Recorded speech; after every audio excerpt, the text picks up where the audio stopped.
Good morning, good morning, good morning, good morning. Good morning, good morning, good morning, good morning. Good morning, good morning, good morning, good morning. Good morning, good morning, good morning, good morning.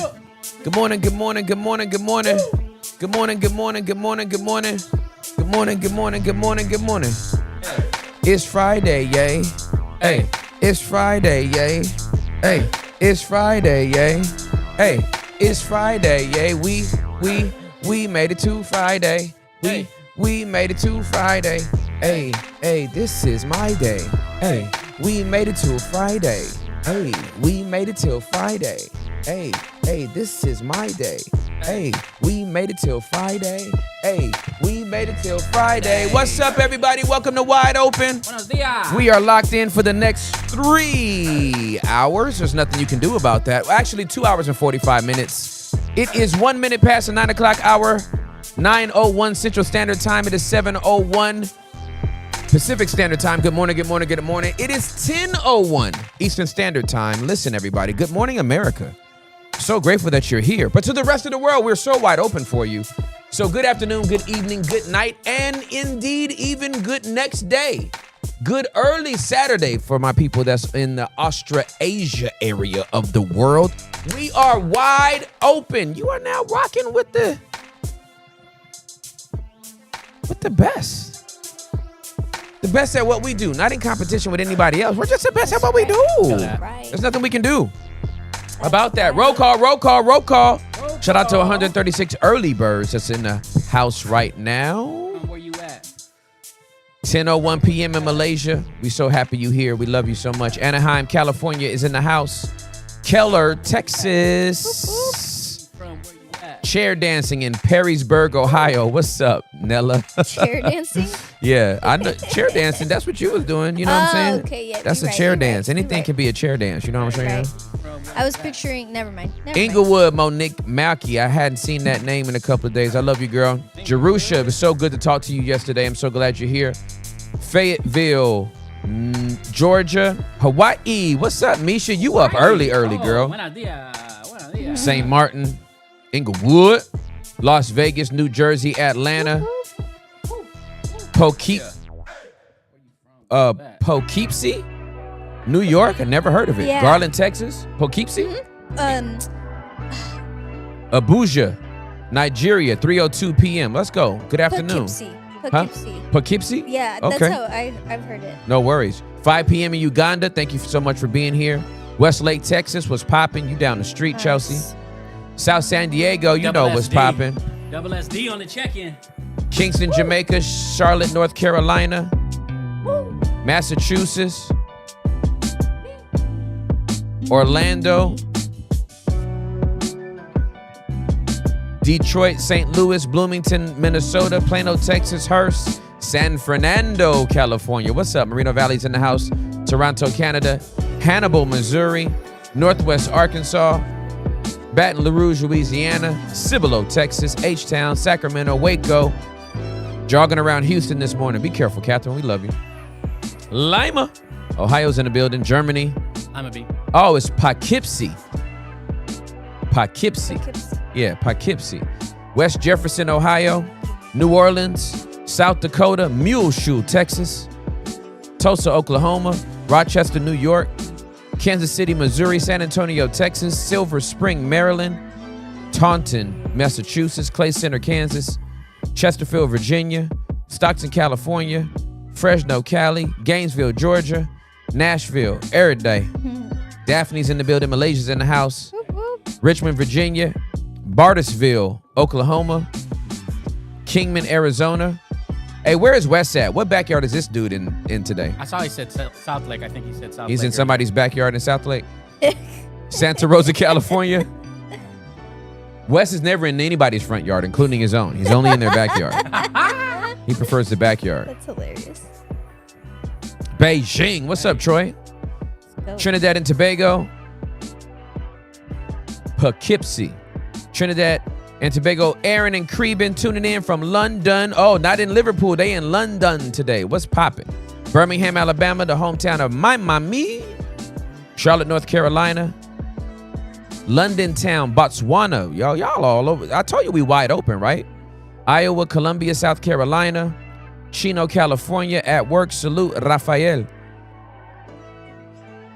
Austin, Shreveport, Louisiana, Selena, Kansas, Delaware, Bronx, New York, Kingston, Hurst, Webb City, Missouri, Oberlin, Ohio, Hilton Head Island, South Carolina, Oxnard, California, Austin, Texas, Oxford, North Carolina, Highland Park, Los Angeles. I know exactly where you are. Oh, I want to go to. I know Tacos exactly right where now. you are. Colorado Springs. You know what I'm Nice, saying? nice, Put a little nice, hood nice. on it. Where you from? I'm from Springs. You know what I'm saying? You can hood anything up. It doesn't matter where you are. Beverly Hills. Are you from Beverly Hills? Nah, fool, I'm from the hills. Hell. Unity Bullhead City, Arizona. Bowie, Maryland. Cleveland, Tennessee. Don't forget to like that thing. You already know. Grand Turk, what's up? Marion's on her anniversary trip. I know she taking care of her dude. Oh, yeah. That's what she said she was gonna do. She and Grand Turks giving grand twerks. Let's go. Should. Wow, Hector's holding back. Are you okay? I can see you're holding back. Hector's a new man. He is. I'm Hector's so experienced proud. revival. Amen. You know what I'm saying? Amen. And little side note, yesterday went out with the homies, completely sober. I had one Malibu because it's half the alcohol content of Yeah. like a regular, like a Jameson or whatever. Yeah. Going home sober was the best thing ever. That's awesome. And my wife was really clear with me. She's like, I told her, like, I don't have to go out if you don't want to. Like, no, you can go out with your friends. Please do. What won't trigger me is you coming home drunk. And I said, Roger that. So it was a great night. It's a beautiful thing. Good stuff, man. Blythewood, South Carolina, Chicago, Illinois.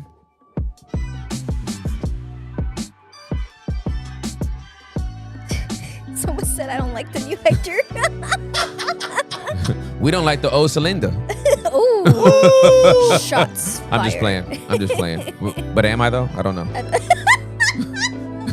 St. Lucia, Wiesbaden, Hesse, Germany. Nice. Tried to do my best. Plantation, Florida. Jacksonville, Florida. Mayretta, Georgia. Olympia, Washington. Antigua, West Indies. What's up? All right, my people. Check-in is done. We love you guys so much. So glad that you're here. We locked in, 9 o'clock hour. You know what I'm saying? The segment for Friday. As we smooth it on down, you know what I'm saying? Let y'all catch these vibes real quick on Friday, you know what I'm saying? We got a segment for every day of the week, you know what I'm saying? So, on Fridays, we keep it smooth. And the question we like to ask on Fridays is that, this what we doing? That's a segment for Friday. You know what I'm saying? This what we doing? You gotta do That's that a little- segment for Friday, you know. We just say, this what we doing? You know, this what we doing? It's kind of like, this what we doing? Is this what we doing? You and you and you and? Is this what we doing? Okay. New York Knicks, Patrick Ewing, what we doing? Hey, huh? What is everybody doing? What they doing? In the world, what is everybody doing? Yo. Hey, you over there. Is this what we doing? Hey, you over there. Is this what we doing? Hey, you, I swear. Is this what we doing? Hey, you, I hear. Is this what we doing? Everybody say, is this what we doing? Is this what we do? Type it in the chat. Is this what we doing? We're not trying to ruin your whole reputation, but is this what we doing? All right, so the segment is on. Is this what we doing? We just trying to figure out some stuff that's going on in the world right now. We got two options for you, Timmy. We got this Oh one. no, we got to talk about this one first. Roger that, This sir. is this what we doing? This is what we doing right now, dog. In world news, this is so crazy. Australian woman unknowingly gives birth to a stranger's baby Crazy. after IVF clinic Whew, has an error. Lord. Dios mío. Lord have mercy. Wellington, New Zealand. A woman in Australia unknowingly gave birth to a stranger's baby after she received another patient's embryo from her in vitro fertilization clinic due to a human error, the clinic said. The mix-up was discovered in February when the clinic in the city of Brisbane found that the birth parents had one too many embryos in storage, said the provider, Monash IVF. In a statement supplied Friday, staff discovered an embryo from another patient had been mistakenly thawed and transferred to the birth mother. Australian news outlets reported the baby was born in 2024. Monash IVF didn't confirm how old the child was. The company, one of Australia's biggest IVF providers, said an initial investigation has not uncovered any such other errors. Its statement didn't identify the patients involved or divulge details about the child's custody. Lord, whose baby is it? Oh. All of us at Monash IVF are devastated and we apologize to everyone involved. We will continue to support the patients through this extremely distressing time. The quote-unquote human error was made despite strict laboratory safety protocols being in place. The company said it has reported the episode to the relevant regulator in the state of Queensland. Oh my gosh. Monash IVF opened in 1971 and sees patients in dozens of locations throughout Australia. Last year, the firm settled a class action lawsuit from more than 700 patients, making no admission of liability after claims its clinics destroyed potentially viable embryos. The clinic paid a settlement of 56 million Australian dollars, 35 million US. Rare cases of embryo mix-up have been reported before, including in the United States, Britain, Israel, and Europe. A woman in the United States in Georgia in February filed a lawsuit against a fertility clinic after she gave birth to a stranger's baby here as well. Christina Murray realized the error after the baby's birth because she and her sperm donor were both white and the child was black. Oh. Murray said she wanted to raise the baby but voluntarily gave the 5-month-old to his biological parents after she was told she would not win a legal fight for his custody. This is good Lord. Good Lord. This is traumatic. Oh, yeah, it's devastating. In Australia, each state makes its own laws and rules governing the use of IVF, which advocates say puts patients at risk of error or oversight failings. Queensland's parliament passed its first laws regulating the sector in 2024. The measures will establish a registry for all people conceived at a clinic and made the destruction of donors' medical record histories illegal.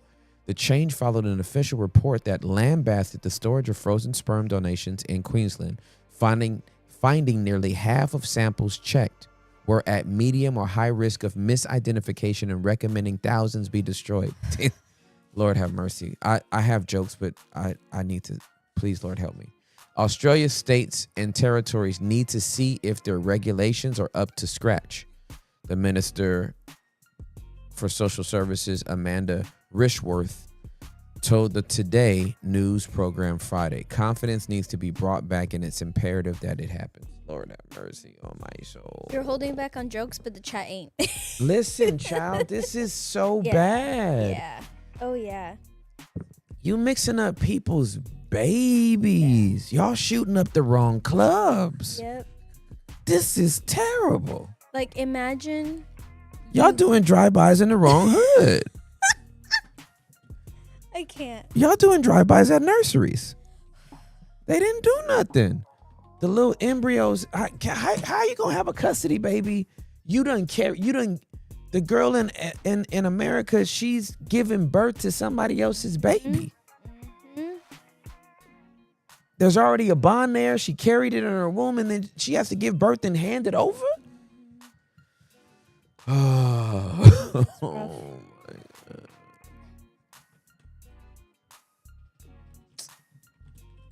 This what we doing? Is this what we doing? Apparently. We can't. How y'all make half of the embryos is unidentified? The woman gave birth to a black baby,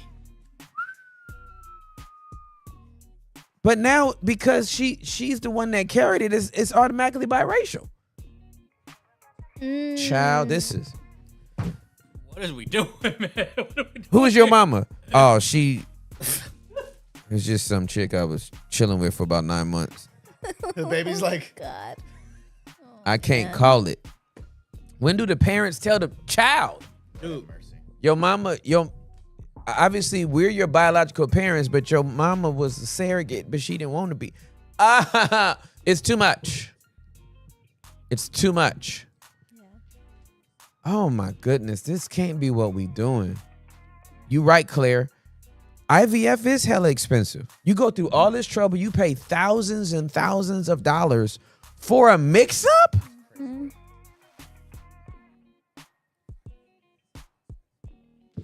The exact frequency of such IVF mix-ups is unknown. In a 2008 survey of U.S. fertility clinics indicated that over 20% had experienced misdiagnosis, mislabeling, or mishandling of reproductive materials.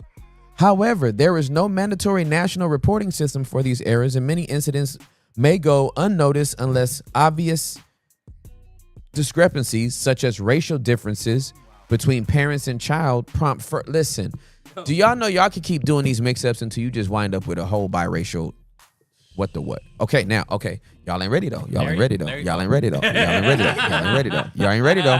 Y'all ain't ready though. Y'all ain't ready though. All right.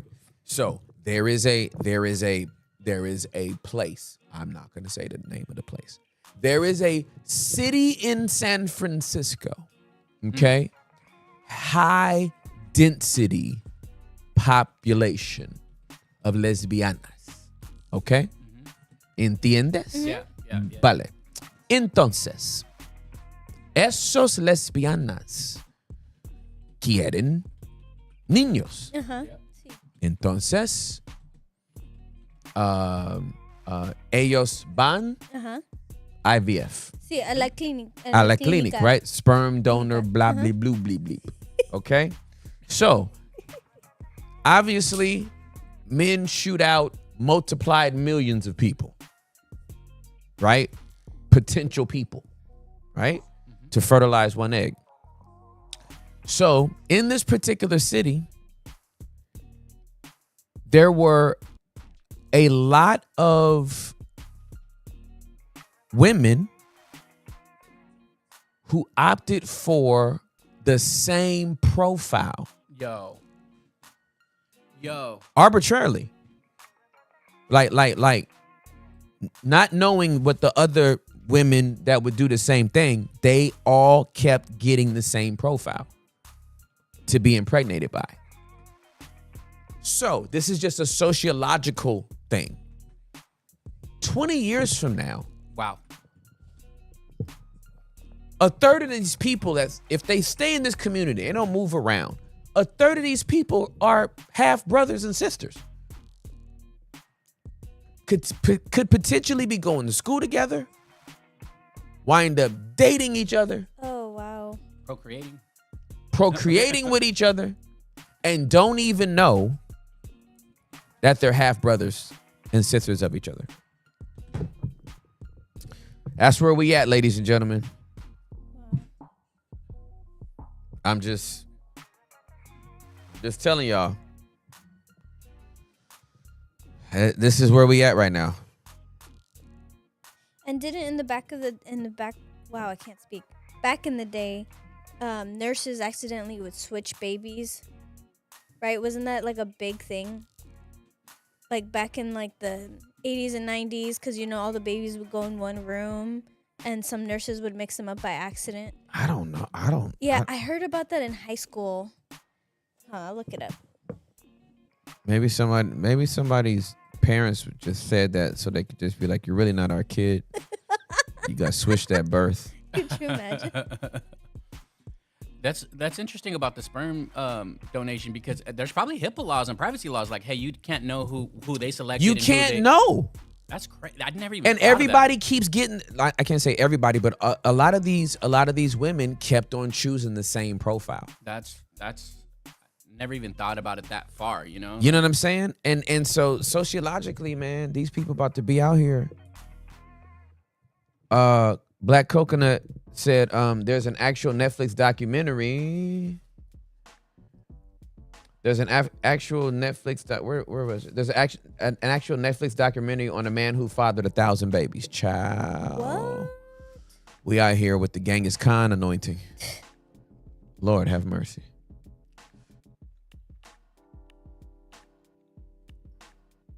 So I'm glad I was born feet first. That way, if they tried to switch me, I would just ran away. As a little baby. As a little baby. I could just picture it. I was a breech baby. I was literally Same. born. Yeah. Were Yep, you born? yep, Yeah, I was born feet yep. first. Me too. You know, they usually try to turn you around. I just came out like it was a slide. Just slid on out. Mama! So it did happen in the mid 20th century because there was not a lot of advanced hospital security and identification systems. So there was a lot of incidents where babies were swapped. Swap that thing. Swap that. Go ahead. Oops. Swap that thing. I swapped that thing. I swapped that thing. Didn't mean to swap that thing. Oops. I swapped that thing. I swapped that thing.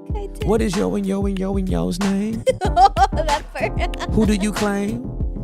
Who is your mama and the main? Swap thing. Swap that thing. Swap. Oops. I swapped that thing. I swapped that. Oh, she's getting crunk. I went ahead and swapped that thing. Swap it. Swap it. Swap it. Swap it. Swap it. Swap. Swap. Switcheroo. Swap. What the hell did we do? We about to lose our fuse. Swap me. Not swap me. The baby like this. No. Where'd you give birth to your baby? At the swap meet At the hospital? swap meet. Yeah. At the swap meet. Does your baby look like you? Hell no. I don't know. Swap. I don't know whose baby this is, but this is the one that's on my titty, so I'm nursing it. I got milk. This baby got a mouth, and I guess I'm nursing this kid now. Swap them. Swap them. Swap them. No, I'm just. This is crazy, yo. I know this is painful for people. I'm not Yeah. trying to make light. Yeah, It's just. I mean, the only way I can deal with really traumatic things and sad stuff is I got to make a joke. It's the only way I can deal with life. I mean, we pray for people too, but man, this switcheroo is cray. We can't have that no more. All right, man. On to the next. Speaking of swaps, and you can't make this up. This is real news. Like, I didn't make this up. It's not like I wish this was my creativity talking, and I could say April Fools, even though we deep into April now. But child, this is real, and I can't even make it up. A foster mom is charged with abuse as authorities investigate whether a girl, I can't make this up, y'all, whether a girl was traded for a monkey. Oof. I can't make this up. And sadly, this is on our own shores. This is not in Australia. This is in the Show Me state of Missouri. A Missouri foster mother has been charged with child abuse and endangerment as authorities investigate whether she traded an adopted daughter to someone in Texas for a monkey Crazy. That's wild. and mistreated other children in her care. Lord have mercy. The 70-year-old woman, why? The 70-year-old woman from Winfield has been jailed on a $250,000 bond since her arrest over the weekend, with her next court appearance set for next Tuesday. The Associated Press is not identifying her in an effort not to identify her child. No attorney is listed for the woman in online court records. The 1,500-person town of Winfield is about 45 miles northwest of downtown St. Louis. Lincoln County prosecutor Mike Wood said Wednesday that the woman had been a foster or adoptive parent to around 200 children over a span of well over a decade. His office wrote in seeking a cash-only bond that authorities had received information that some of those children suffered physical and emotional abuse similar to the teen at the center of the case. That girl told authorities she was beaten with wooden trim, shoes, and a paddle. A detective with the Lincoln County Sheriff's Office wrote in the probable cause statement, the girl said she tried to tell people what was happening, but that no one believed her. In February, a deputy who was working as a school resource officer in Missouri was contacted about the girl missing classes, the probable cause statement said. While investigating, the deputy was told of a rumor that the girl was traded for an exotic animal to someone in Texas. The deputy asked authorities in Texas to check on the girl. Child welfare officials in Texas took her into protective custody, and Wood said she is doing well in a group home there. Wood said the suspect and the woman whom the girl was staying with in Texas knew each other because both own exotic animals. He said 2 witnesses came forward and said they were asked to take the girl to Texas and return with a monkey. I'm so pissed. He said investigators are trying to firm up if that was just a joke or if it was actually a trade. There's some smoke there, Wood said. We just got to find out if there's fire, and it'll take us some time. But there's at least 2 witnesses who are coming forward saying that that was the case. As crazy as it sounds, we've had a few human trafficking cases in the past, so we're treating it seriously. Okay, can we just stop? I can't even read anymore. Can we stop? I gotta stop.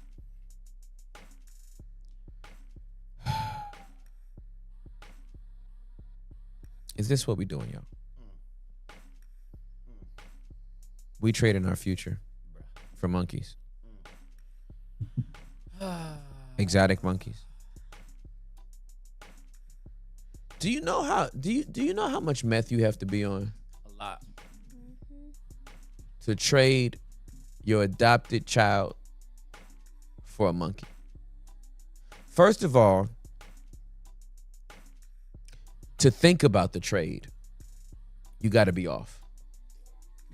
If you're the person with the exotic monkey and you're trading it for a child, you're off. So it's not just that this 70-year-old that is rightfully behind bars right now on a $250,000 bond that must be paid in cash only. That's all justified. But she ain't the only one wrong in this case. Who the hell trades? Who makes the trade? It's one thing to make the offer. You made the trade? Yo. You negotiated the deal? Hey, who is this teenager? Is this your niece? Nah, man. I got her this weekend. What do you mean you got her this weekend? Is she staying with you for the weekend? No, I traded her for one of my exotic monkeys. Hey, dog. Hey, I'm going to see you later. I'll be right back. I leave, I come back with the authorities. For real. Yeah, it sounds like a skit. It sounds like It sounds like a Key and Peele skit. Or Dave Chappelle, he's like, I bought this baby cash. That's crazy. That's what it sounds like. Yeah, that's what it made me think of. I didn't want this monkey no more. Bubbles stopped getting his check. Bubbles. Whoa. Bubbles started getting his check after Michael died, so I traded it for this teenage girl. Bubbles Jackson. Wild. Bubbles stopped doing his homework. Wild. Art 1109. Almost as stupid as the Luca trade. You win. Wow. You win. You win, Art. You win. You wanted it. You got it. You win. That trade is great. Fire Nico. Fire grandma. Fire foster mom. Fire foster mom. She fostered over 200 kids in the last decade. And you 70 years old? Mommy, it's time that you can't, no more kids for you. For real. No more kids for you. And no monkeys either. For real. For real. You don't get to have nothing that's living except a plant. Maybe a goldfish. Give her one goldfish and get her out of here. Because what is we doing right now? Ew. Yeah. It's too much. It's too much. Mucho. Too much. It's mucho. Anyway, those are the two things that they caught my eye, and I just thought, I don't even know how we do this one right here. I mean, we get mix-ups with the babies, and then you swap in teenagers for monkeys. Wild. Do people go to the zoo a lot? In San Diego. Hey, who's been to? Let's do a poll. Who's been to the zoo? Who's been to the zoo in the last 10 years? I want a poll. I want to know who's gone to see some animals in the past decade. In the last 10 years. So it's a whole decade, y'all. I want to know how many people have been to the zoo and how many people have not been to the zoo in the last decade. Okay. Boom.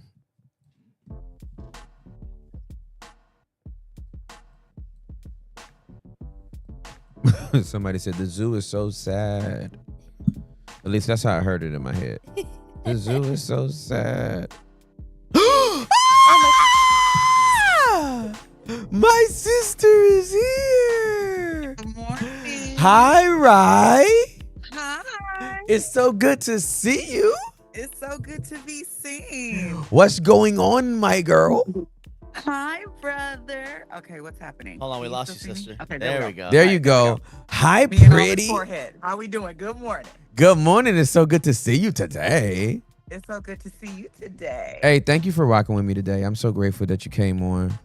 Hey, y'all, if y'all don't know who this is my god sister, Dr. Sarai Crain. She's the best. She is absolutely amazing. She is part of our mentorship cohort on Mentor You. But she is... And counselor on the bomb. And she's a counselor on the bomb as well, Bomb Counseling Center. So if you ever need her services, you need to holler at her. She resides in the sunny, beautiful state of California. Yes. She's good on the morning, bringing you greetings. Yeah, you up early today. You up early. You looking cute early today. Thank you. Yeah, you know what I'm saying? And so the reason why I had her come on today is because this month is Sexual Abuse Awareness Month. National Sexual Assault Awareness Month. National Sexual Assault Awareness Month. And because this is the field that you have primarily worked in, and a survivor yourself, as well as I just thought it would be good for us to have a conversation, bring attention to it, and talk about all the things. Let's have a conversation. Yeah. So give me why this month is important and why we should draw attention to it. Great question. National Sexual Assault Awareness Month really literally was founded and created with the expectation of creating more awareness, outreach, and education around the crises of sexual violence.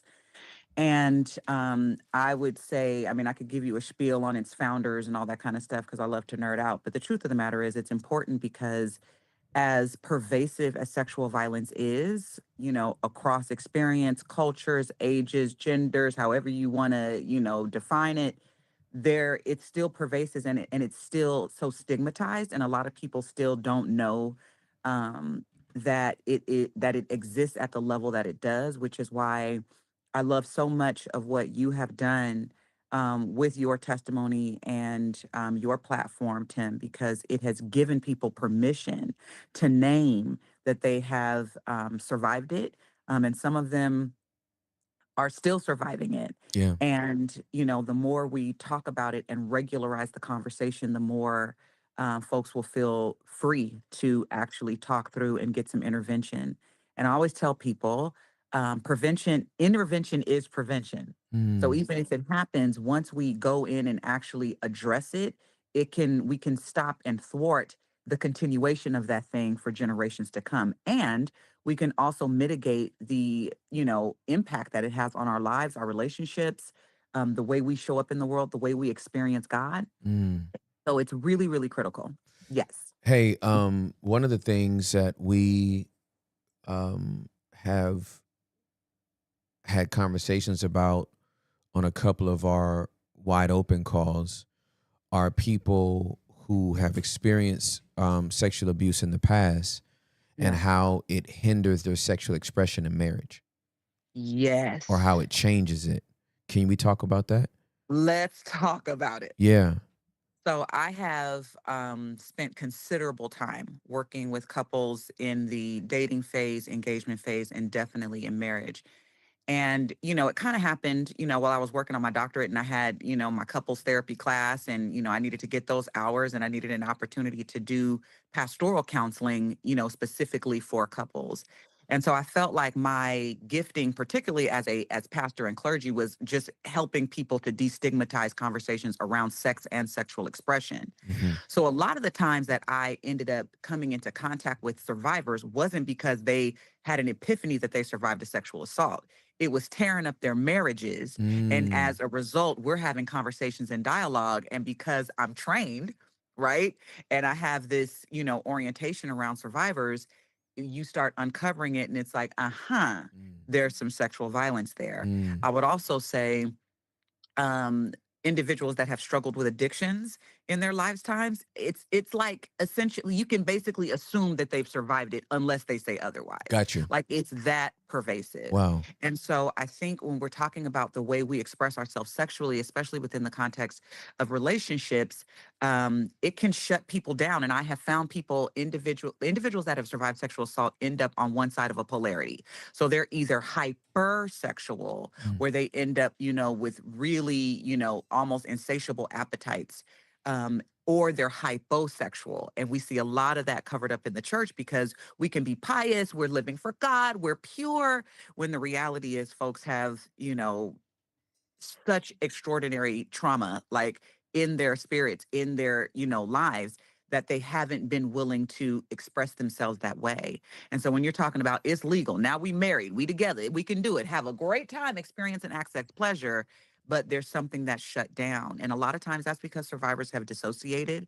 A lot of times survivors experience sexual assault as sexual and didn't realize that it was actually violent. Right.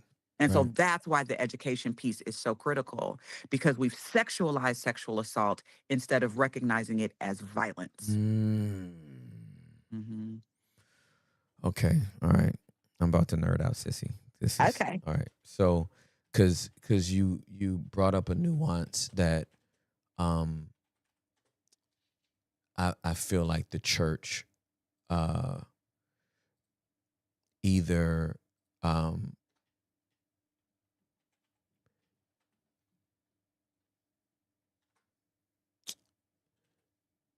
either it either what word am I looking for? It either empowers this or Now see, don't start nothing. I'm just saying it. The Don't church start, Tim. specifically around the hypo. Am I off on that? You are not off. Okay, so can we unpack that? Because Let's I unpack it. I don't even think I've thought about it until you just said it. Yes.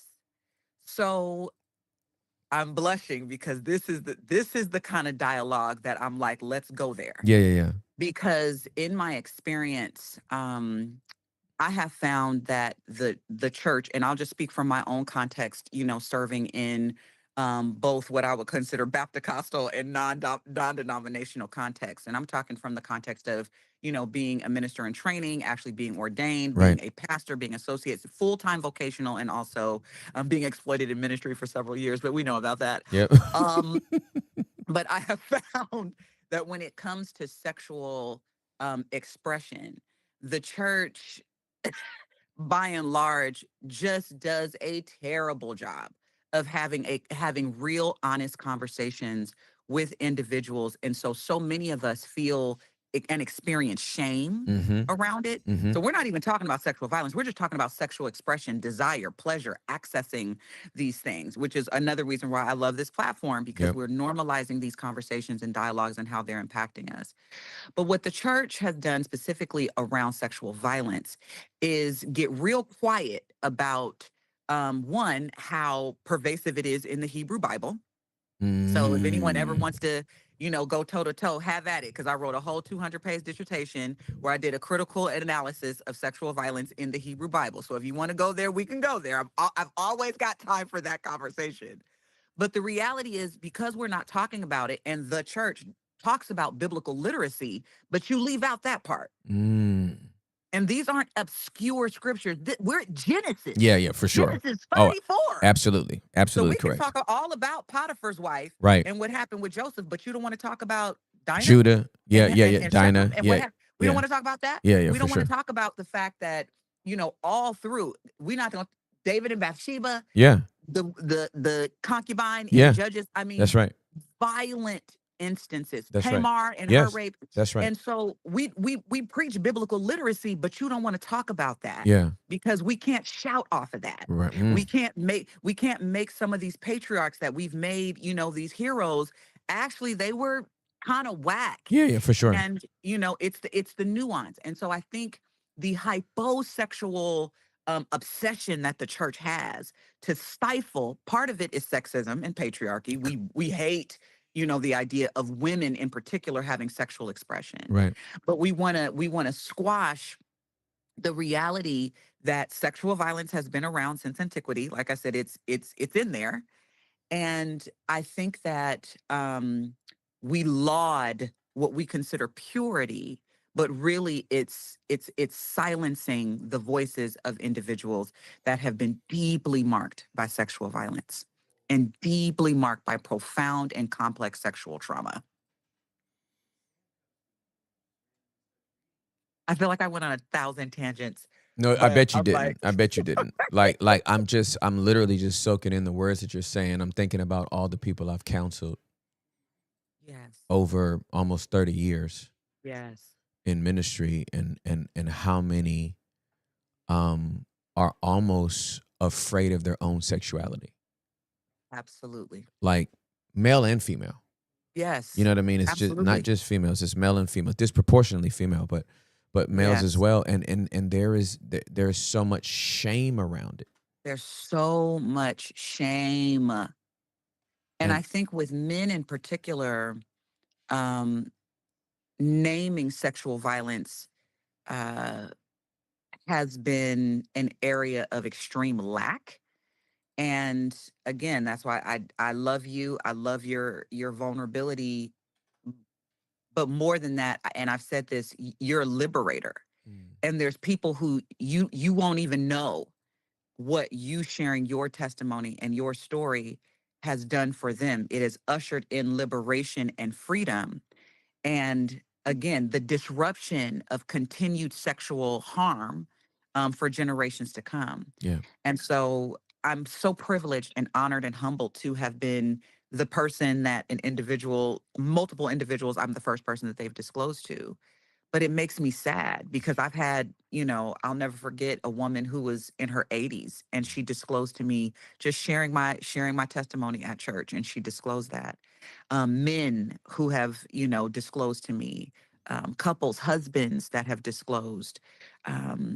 And I'm talking from all different backgrounds: hyper masculine, law enforcement, public Yeah. safety, Yeah. For sure. athletes, For sure. hypersexual, hyper masculine, who have been hypersexual Correct.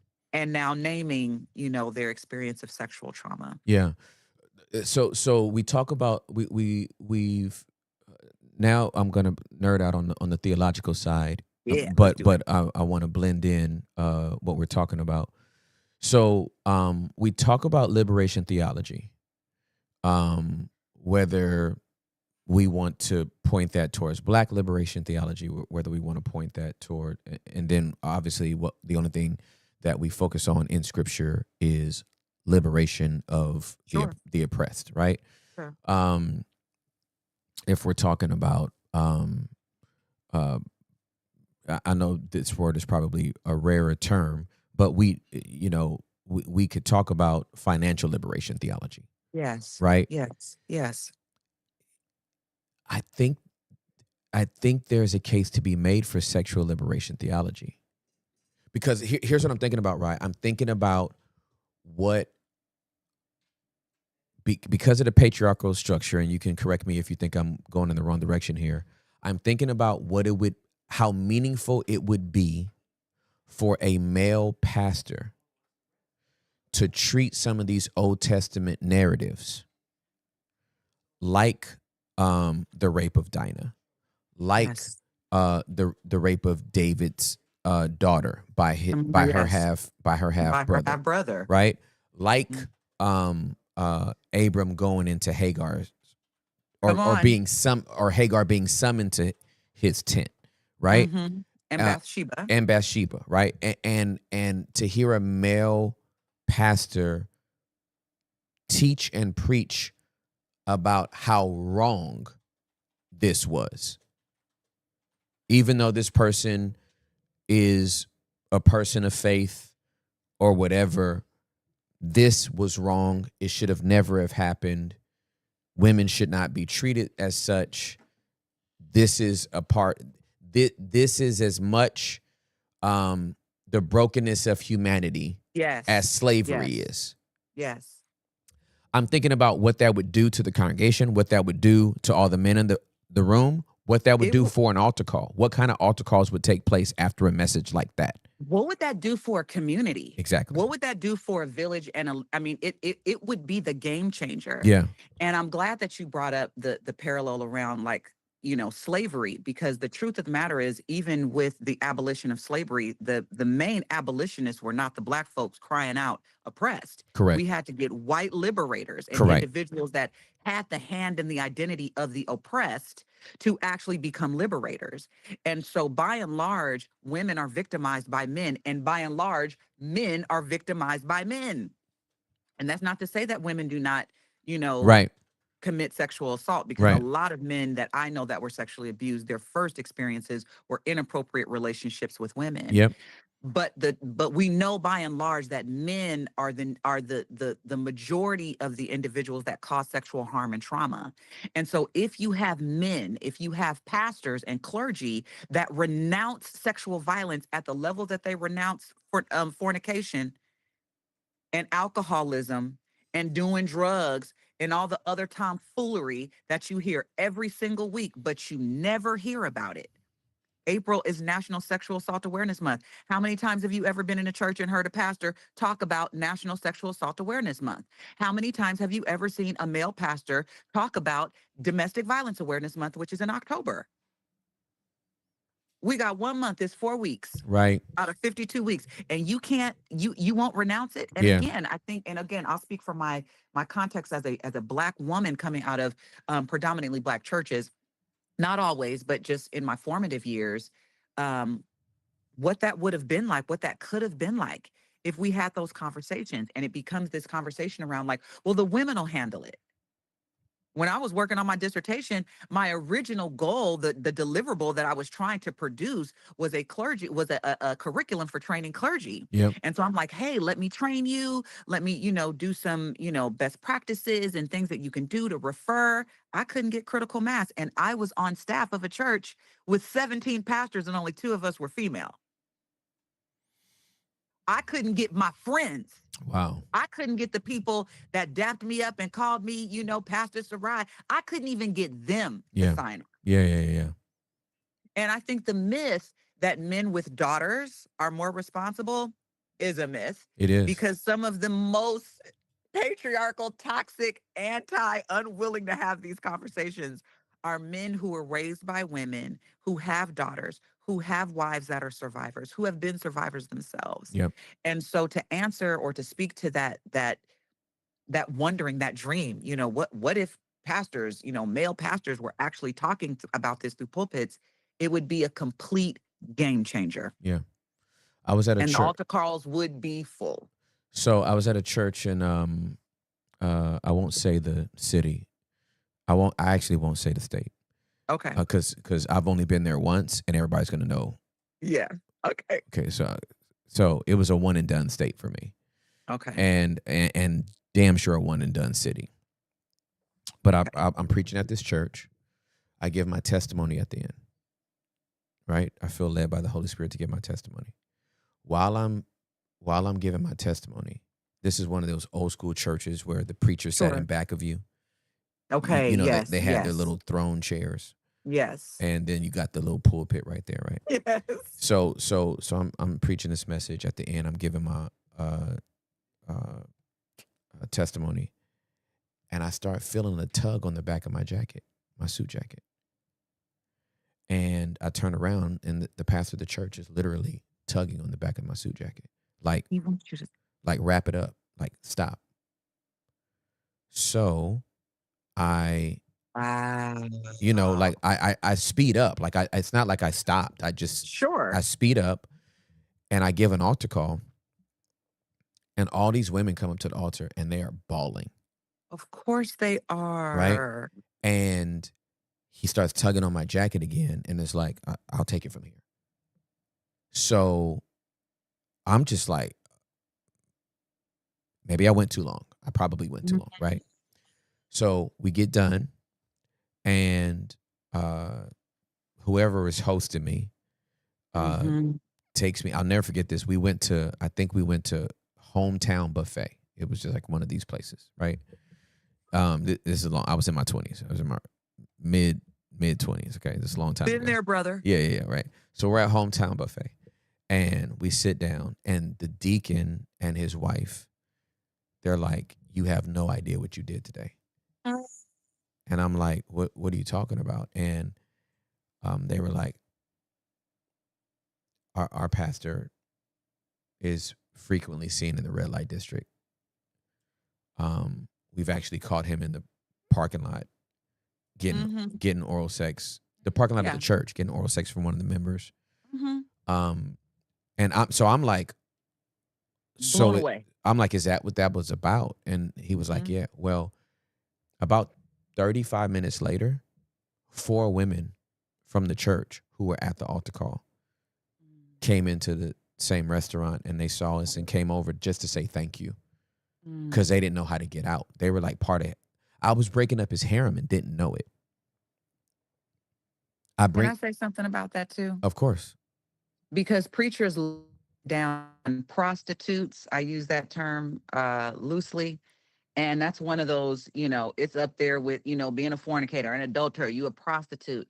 When the reality is that over 95% of individuals that have been out on these streets, that have been selling sexually, commercially sexually, exploited, are survivors of sexual abuse. That's right. You don't just wake up and decide you want to be a sex worker. Yep. And so the work that I've done with women in particular, they say that their regulars are pastors. Of course. Absolutely correct.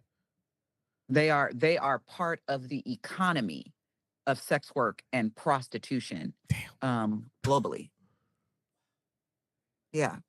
So him tugging on you, the nerve and the audacity, because not only is he buying it, he's probably violating it as well. Correct. Yeah. So I brought up that instance just to say that, and again, I know this is not everybody. Of course. Some people don't broach this subject because of their own pain and discomfort with the narrative.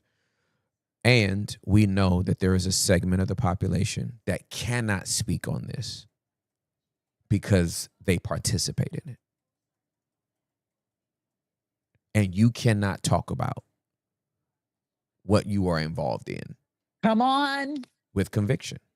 That's right. And so a lot of these people stay away from this narrative because they're in the they are in the narrative themselves. Yes. So I'm grateful that we just get to bring some light to it and some narrative to it. And I hope, especially since so many of I don't have a word for what we call our callers yet. I was about to say the wide openers. I don't know what we gonna call them. We'll come up with something good, but I don't think that's it. But I would say out of if we get 5 calls, at least 3 involve some form of sexual trauma, sexual violence. And I'm so grateful you're using the word violence. Yes.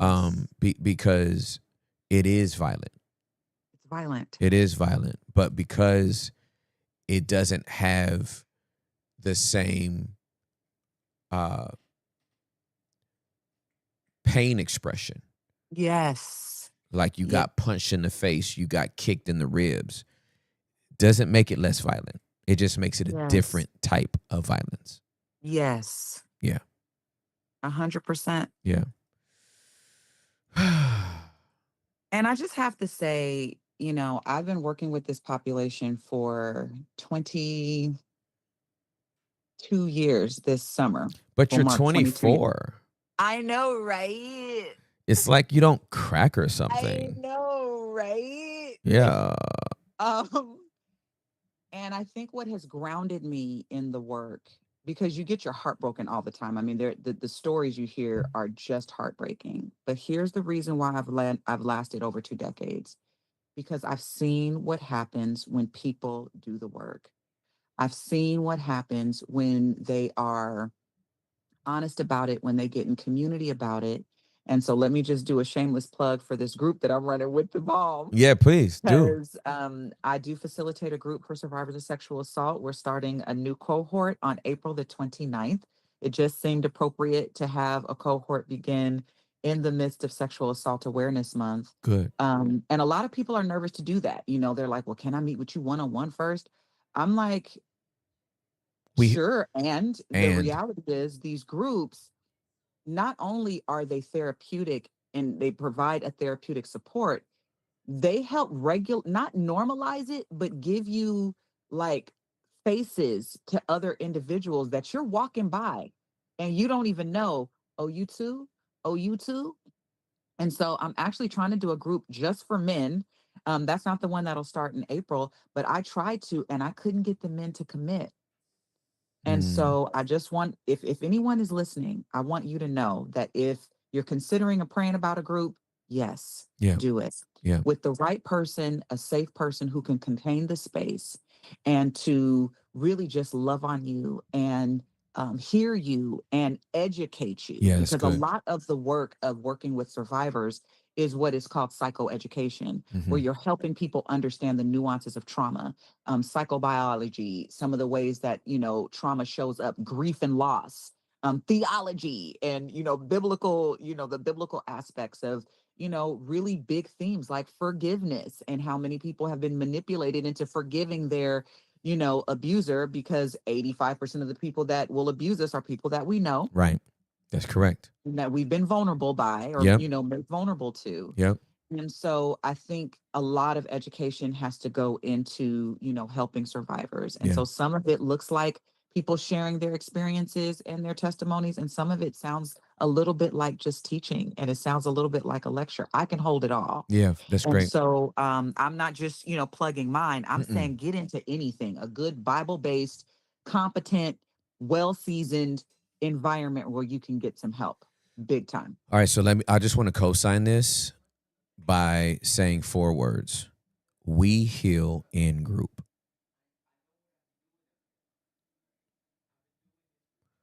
We reveal by ourselves, Yes. but we heal in group. Yes. And I'm telling you, again, y'all know I have been in therapy for the 27 of the 29 years that I've been a believer in Jesus. Mm. My healing exponentially grew once I got into group. Out of all the individual counseling I did, which I needed some individual counseling. Absolutely. It's like going to a Absolutely. private screening. It's like going to Absolutely. see your doctor and he tells you to bend over and cough. Well, I'm not bending over and coughing in group, I certainly hope not. right? I'm 50 You now, need a group for that. right? I'm 50 now. At some point, somebody got to stick their finger up my butt, right? And so I'm not going to do that in group, right? But for everything else, Mm-hmm. we heal in group. Yes. We heal in group. It's one thing to go to the oncologist and find out you have cancer. It's another thing to get in a group of cancer survivors Yes. or other people that are going to chemotherapy too, and you fight together in group.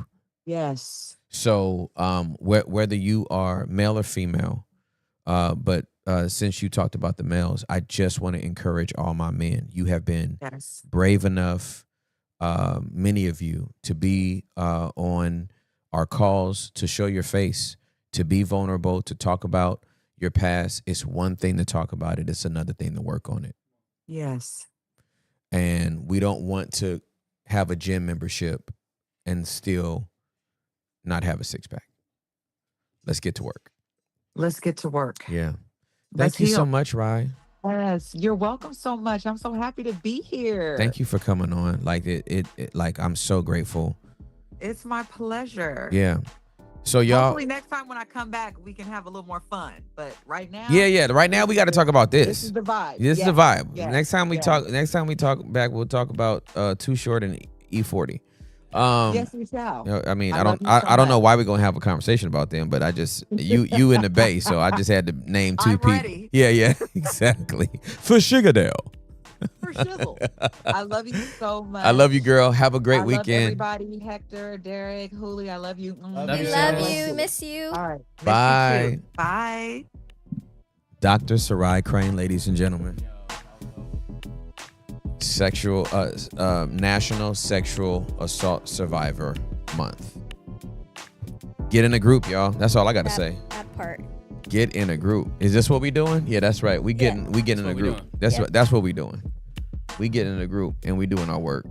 It's so refreshing to know there's people out there who are very passionate about helping sexual abuse victims. And knowledgeable. Yes. Right? You know what I mean? Not just out here like doing hack jobs. We out here doing it for real. Yes. Believers. It's 10 on the dot. Go! You hear that music? Yeah. You had to choose it wide open. These phone lines are wide open. All around the world, we wide open. Ladies and gentlemen, it is 10 o'clock Central Standard Time. It is 8 o'clock Pacific Standard Time. It's 11 o'clock Eastern Standard Time. Good morning, America. You know, we taking you through your whole day. Not the whole day. I mean, we can't be here all day. It's not a 8. If we did a 9 to 5, so sorry, the price is going to have to go up exponentially. Sorry, I'm not going to be able to do this for, can't pay us peanuts and get us here for 9 hours a day. It's not going to be able to happen. Good afternoon, good evening, good night to the rest of the world. Indeed, good Saturday morning to some places in Australasia. We're so grateful that you're with us today. You already know, no question off limits. You can talk to us about anything. Fully seen, fully heard, fully known, fully loved. Even if we don't agree with you, it doesn't even matter to us. I don't guarantee to have any answers, but I do have a guarantee that I can contain and hold space for anybody in any situation, circumstance that you want to talk about. Who's our first caller? Our first caller would like to stay anonymous, but her video is here so you both can connect. Not a problem. Welcome, my friend. You are on with Tim Ross. Hi. Hi. How are you doing? Good. How are you? I'm doing fantastic. It's good to see your face. Thank you. Yes. Good to see. Well, I see you almost every day. Well, thank you. I appreciate you. What's going on? Nothing. You know, something that's funny is that I just joined the Discord yesterday. Okay. So I was very surprised to already have been selected to call. Favor But ain't fair God on is your good. life. Yeah, absolutely. Um, okay, I have a letter, like I wrote it down because otherwise I'll just be all over the place. No worries. So I want to take a couple minutes just to read it. And it Okay. has the context, the questions, everything in there. All good. I'm ready. Okay. Hi, Tim. I hope you're doing well. I have been listening to you almost every day for the past couple of months. You are not to be compared with these, but for me, you're like the Steve Harvey radio morning show / the male Christian Iyanla. I would like to thank you for pouring into people every day through this show and basically offering free therapy, whether you know it or not. You carry a hefty weight. Day after day, you listen and minister to people with heavy, real stories. We don't know what you are carrying before you sit down on that couch, though. We just pour out to you. So I hope you're having a good day and that you are letting people pour back into you when the camera goes off.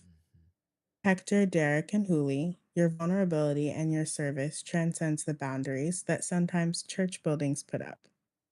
Know you are appreciated as well. This is not just a show, this is a ministry. At first, I was slow to listen to the show because I was coming down from legalism and a performance-based, fear-based Christian faith. I was told to limit the amount of people I listened to in order to filter out so many voices that may be contributing to my legalism and fear. And so other than watching Mark DeJesus, online YouTuber who targets Christians with neurodiversity, some Charles Stanley sermons, I have been watching the show for my daily dose of Christian content. Your show is especially edifying but also entertaining as I am currently getting my PhD in media studies where I analyze media representation of Black people in popular culture. I wish to teach people to be media literate of the images they consume of ethnic people because I believe these images contribute to the ideas we have of people in our everyday life. My questions for you today are, How do I know God is telling me something or I am making things up to cope? My second question is, what words of encouragement can you offer for someone in my situation? My third question is to scratch my pop culture itch, but what did you think of Beyonce and Jay-Z when they first got together in the early 2000s, specifically with the age gap? It was significant, and I'm wondering what was going on in the minds of the youth at the time relating to age gaps. Okay. Are you ready for context? Yes, I am. Okay. I am neurodivergent. I am late diagnosed, like diagnosed later in life. So I have ADHD and I suspect OCD based off of my patterns of thought and my struggles with obsessions and then compulsions to alleviate those obsessions. I have always been a daydreamer. I have a gift of writing. I mean, the other day, my sister urged me to write and said, "You've been telling stories since I knew you as a young child." I have always been told that I am a great writer, hence, I'm paid to research, write, and teach. I know that God led me to this because I could have never imagined myself doing this. I was supposed to be in law school, but God has provided every step of the way. I believe I am grateful. I try to be, but there's something that I have to confess. I'm in my early mid 20s. I am African American, as you can see. I am very high achieving. I have many blessings in life. I have everything I need. God has given me everything I could ever want, from money to go to school, a place to live, food to eat, and tickets to a Janet Jackson concert. I have many friends. I have always had many friends. However, I'm very burnt out and tired. My health is improving. I'm feeling good. I look good, but inside I'm very tired and physically, emotionally, and almost spiritually burnt out. It's hard to pray right now. However, as I approach this milestone age, I'm very inexperienced and feel left behind in the area of romantic relationships. All my friends have had experience with relationships. They're getting serious boyfriends, whether they are Christian or not. Some are even engaged or married. I have yet to experience real romance. I've wondered, am I not pretty? Am I too nerdy? People seem to think I'm hilarious, have a great personality, but seem to not attract anyone. I seem to not attract anyone romantically, at least that I like that. Got you. Understood. But Exactly. I want to Get it. be I want to be married and have kids. I try to tell my friends about how I feel and they tell me, "Oh girl, it'll come and you don't want it." And focus on God and get your validation from him. Meanwhile, they're happily married, in a relationship, Right. never gone through what I've experienced, blah blah blah blah blah. And this feels incredibly lonely. It feels painful. I feel unseen. Also, if you're single in the church, I feel people treat you as a Jezebel without even knowing it. I want to give my parents a grandchild in their old age. I want to go through this life with a partner. I'm sorry, I don't know why I'm coughing. It's all good. Um, a month ago, I traveled to Africa. It was unexpected and out of nowhere. We went to visit family there. I believe that God led me to this experience, but we had a blast. It was there, and I was not invisible as I am here. Mm. But I won't go into detail. And I experienced what I felt like to be a majority. I did have a cute romantic experience there. I thought I was too old to have the innocent kind of mutual crush experience I always thought that I would never have. In fact, the whole time I was anxious, and my mom was like, "Girl, that's just what they do when they like you. You just got a crush." And I was like, "Oh, okay, that's cute." I never expected it, and I know it was God because He knows my heart and my feelings. Could have been the enemy, I don't know, but I think it was God. Um, and it felt like He was saying, "This is possible," and also the reality of being Black in America. However, well, I should say dark skin and Black in America and nerdy. Mhm. However, things have escalated, and He asked me to be His girlfriend. Mind you, this is another culture. I know I'm a little like, whatever. I said no. Okay. And I've moved on. But um, he is also a very close family friend.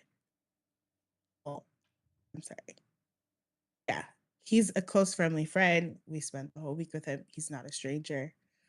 Um, you'd be thinking red flag, but my mom explained, yeah, he's just asking you so fast because he knows you're leaving and it's not possible long distance, blah, blah, blah, blah, blah, blah, blah. Okay, but when I got back and told my friends, they all just kind of told me that I shouldn't be his girlfriend, that I agreed. And then I said, but I still feel a longing, and the things that were said to me hurt, but I know that they just care about me. The things that were said were, he's just the first guy who gave you attention. I don't trust you. I don't trust him. He's African. You're just American. He's only talking to you because you're exotic. Stay away from him. I'm sure he thinks he likes you, but he's just a player. Don't talk to him. He's just not the one for you. And so I love my friends, and I don't even disagree. I think that there's some stereotyping going on as they never met him, but I don't want to focus on that. I want to focus on me and the effect this had. I don't know why I feel so angry. I feel embarrassed as well. And I feel left behind, left out. I'm almost done. I'm sorry. When I got back, I fasted and I thought I heard God telling me things. One of the things is that I was not going to be in my hometown or where I'm at right now for the summer. I was going to be somewhere else. Whenever God has told me that I was going to be relocating or moving somewhere, I was right. This time, however, I may be wrong, as I have been fasting and praying. Messages and thoughts of Sarah in the Bible have been repetitive, about Sarah laughing at God. However, to seal my uncertainty, this past Sunday, I went to church and my pastor talked about vetting the right person. And he also made a joke about people saying, God told me. And while it was funny and somewhat true, it reminded me of my own strong feeling that I would be relocating for the summer. I feel like maybe I made this whole thing up to cope with the pain of feeling the way I do. I also feel ashamed and embarrassed and like people are judging me. I wish I wasn't like this. That's probably why my family friend said I should write. It's not like I'm in lack. I just feel isolated and lonely. I'm also considering if I'm idolizing relationships and marriage. I don't know. I just feel like I don't know how to tell the difference because we always say to women to stop idolizing marriage. Why do we say that to men? I don't know. I honestly don't know what I need. Maybe I just need advice. Whatever you feel the Holy Spirit is telling you to say, put in your heart, if any. Thank you. You are an excellent writer. I could listen to you. Not only I could read whatever you write all day. I could also listen to you read what you wrote all day. You have such a thank you. soothing voice. Oh my gosh. Thank you. People have told me that before. Oh my God, I'm so relaxed now. I can't even answer your question. You relax me too much. Thank you for calling. Have a great day. No, I'm just kidding. I'm just playing. All right. So I appreciate the beauty of your words in describing your dilemma. The tension that you feel and that you hold in these conflicting feelings of romance and caution and advice and some solicited, some unsolicited, all the things, right? and then the nuances and the complexities of being a Black woman in America, and how you can seemingly be invisible, and being a dark-skinned Black woman in America, which is a subcategory and a nuance within a already nuanced nuance, right? Yes. So Yes. so I want to Yes. I want to acknowledge all of that. I just want you to know I heard everything you said. Okay.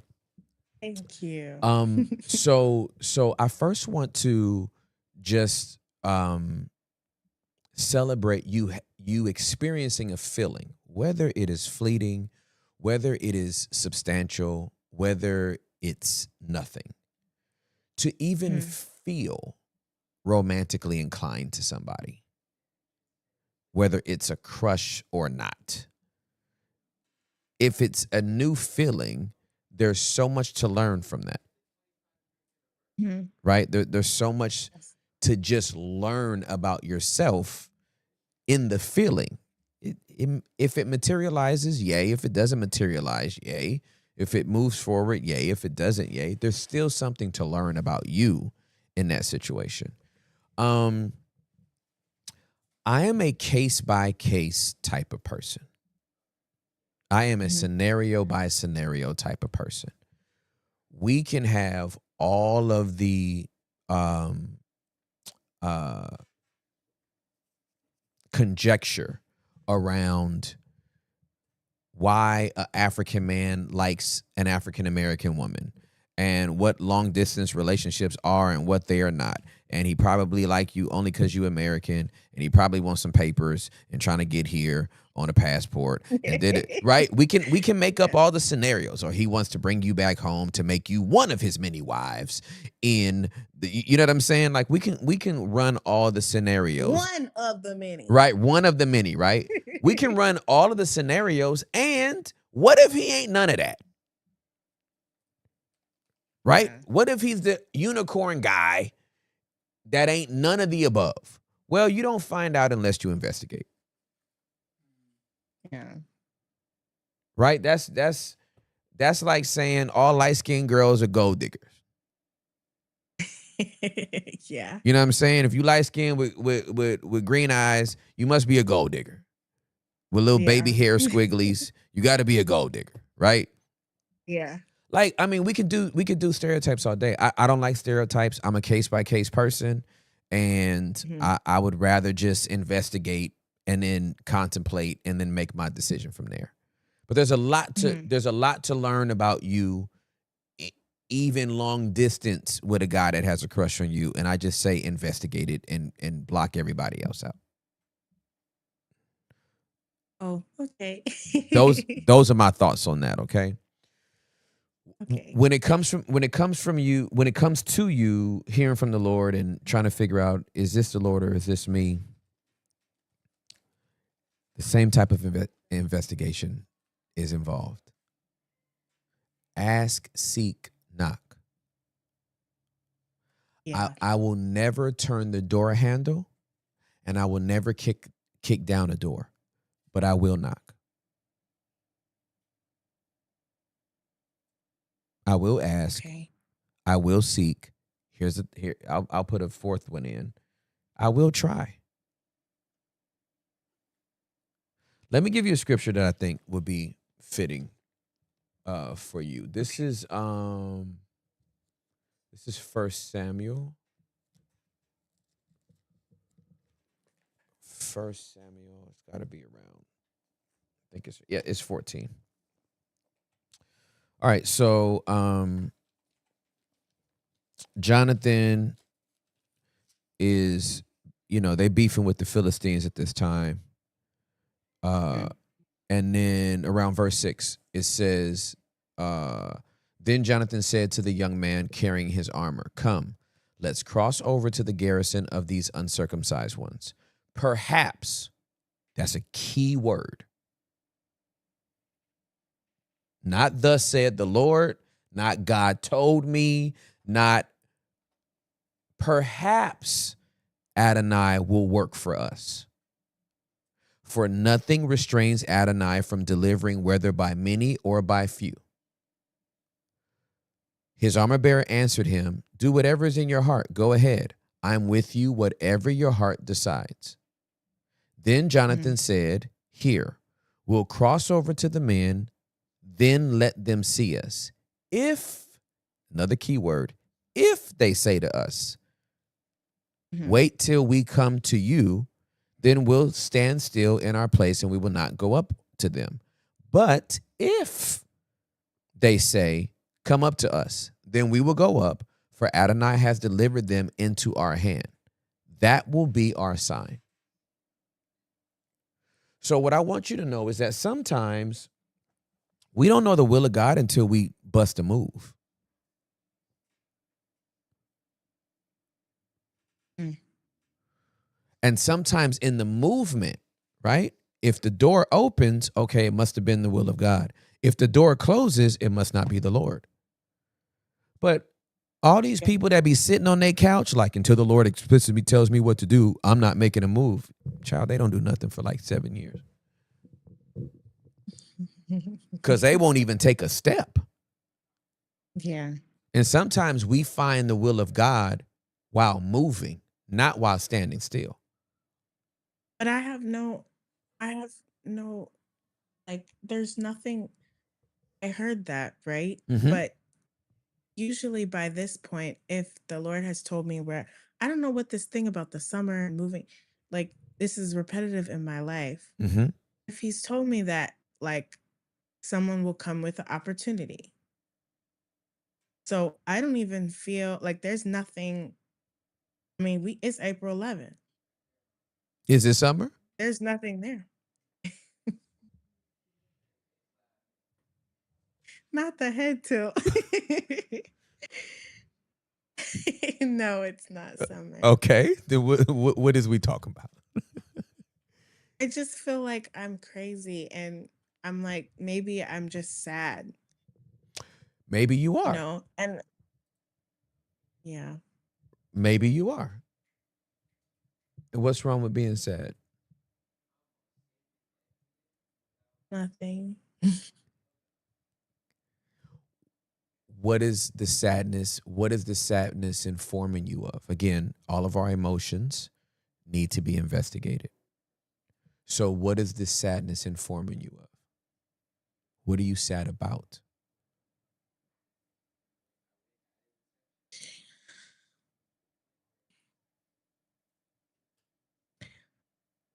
I just think that maybe, I didn't know I was neurodivergent until maybe a year or two ago. I mean, I always knew something was going on, child. I don't know. But I didn't know for sure. Uh-huh. And I've just always been this person who just obsesses, and then it's it's gotten me, I feel like God obviously made me this way. It's gotten me a lot of places, but Mm-hmm. the sad part is that sometimes I'm wrong about the things going on in my mind, and I guess I just feel like, why can't I be normal? Like, why can't I just deal with the fact that, okay, I've never had a boyfriend. Yeah, I met this guy. It's not gonna work out. I mean, I still talk to him a little bit, but it's like, I just don't think it's gonna work out. I mean, this is also, it's long distance. I just can't do it. There's just a lot of reasons, but I Understood. have no hate for him. Yeah, for sure. Um, but again, I felt like I heard that after I fasted, or during the fast, and then there was a lot of other things that happened, and now I'm just like, what if I just made it? It just is like, am I so discontent in life that I'm making these things up? Like, why? And also, it's just the loneliness. It's like, I know my friends think I'm hot, but they're girls. Like, that's not gonna help me. That's not gonna help me, give my Oh my other gosh. grandchild. Like, I feel sad because, you know, I don't even need to be with Michael B. Jordan. Obviously, I'm not Beyonce. I don't need to be Beyonce. What the whole point is like, everybody around me is experiencing this. And the first time that I experience it, it's met with the same fantastical it's like it's real, it happened, but it's just I don't even know. I don't know how to describe it. I don't. I'm just tired, and I'm at that age, and I'm just like just feel like yeah, a late. I mean, you said this before. You were like, you're not late for anything, and it was in context to the person you were talking to. Mm-hmm. But I feel like I am, in some sense, a late bloomer. Mm-hmm. But I'm like, I don't even know if I will ever bloom. Like, everyone always tells me I'm so smart. It's about, and I don't know. Like, I'm also in a very white town. Mm-hmm. So, like, I don't know. It's not in a very white town. If I want to see Black people, I go to my church. Mm-hmm. I don't know. It's just what I'm saying. I'm like over here, and all you did was ask me one question. But And I was following you through all of it. Let me make a Oh. statement. Tell me how it lands on you, okay? It seems like one of the things that you are grieving in this season is an unmet expectation. Yeah, that's what it is. That's what it is. I want you to know that's not abnormal.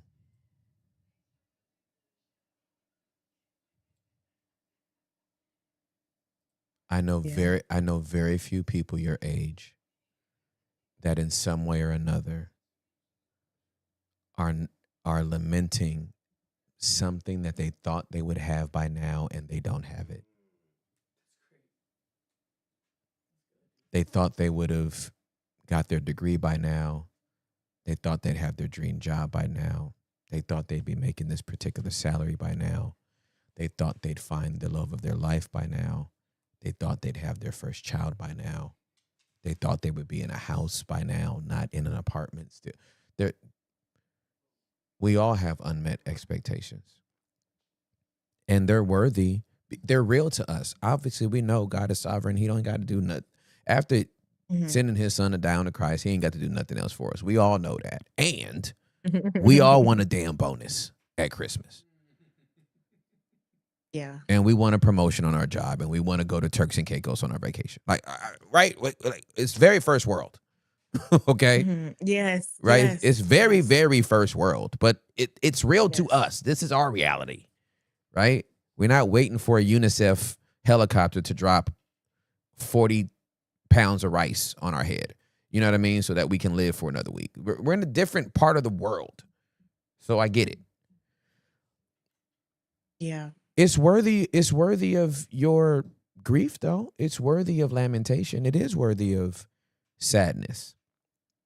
And it does feel lonely if you look around and everybody else has what you thought you would also have at this point.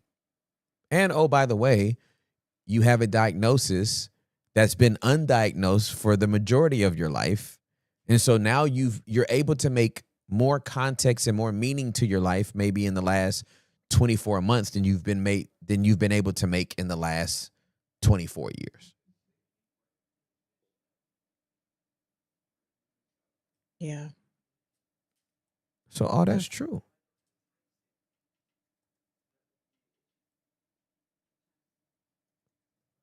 So my encouragement to you in this season is be sad. Like truly mourn it. Because that's the way you're going to metabolize it. It's to like truly like, damn, I know I'm cute, but how come I got to go all the way to Africa to get some damn attention? That's what I said. I'm sorry.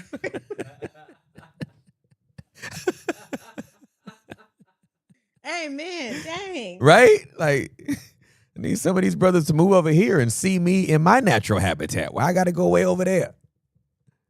And that's exactly right. I get it. I get it.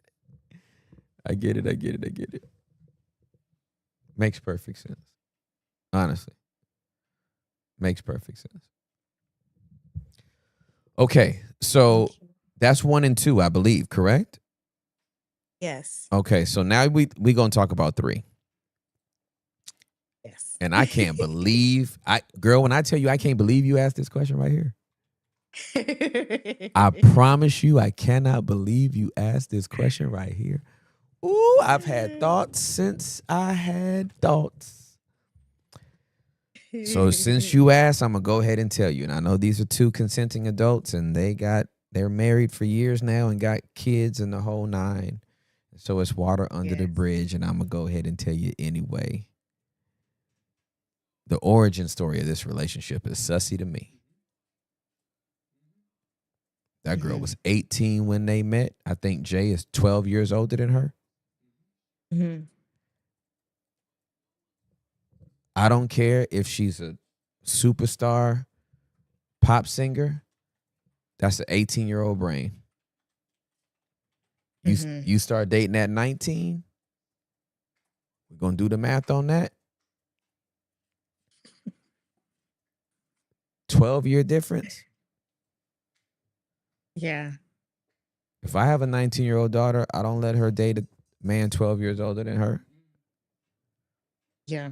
If my homie is 12 years older than the dude and then the girl that he said he want to date, I'm going to be like, hey, my nigga, really? She don't have an aunt? Yeah.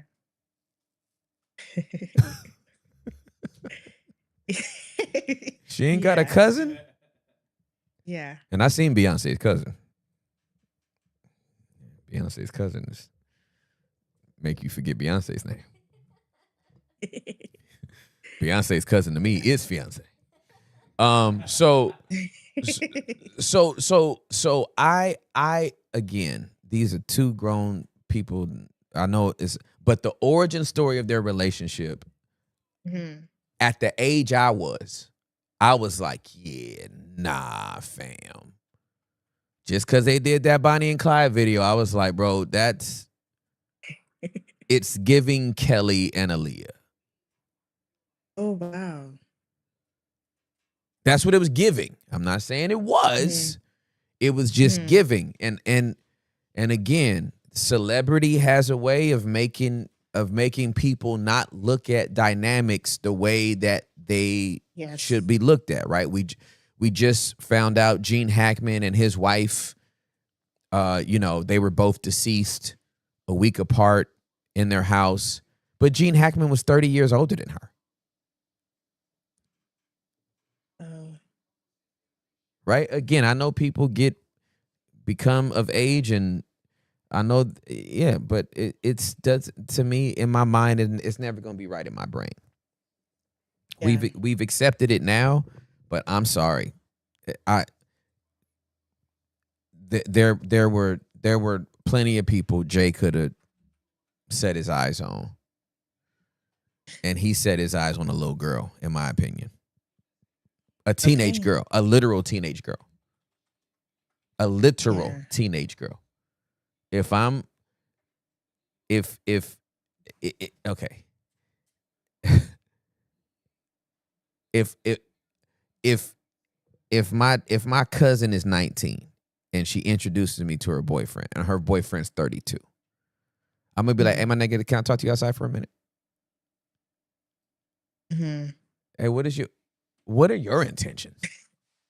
Yeah. You're 32 years old. This girl graduated from high school last year. Yeah. Yeah. So, I'm just, there's a couple of people in the Discord saying it's giving grooming, and it's hard for me.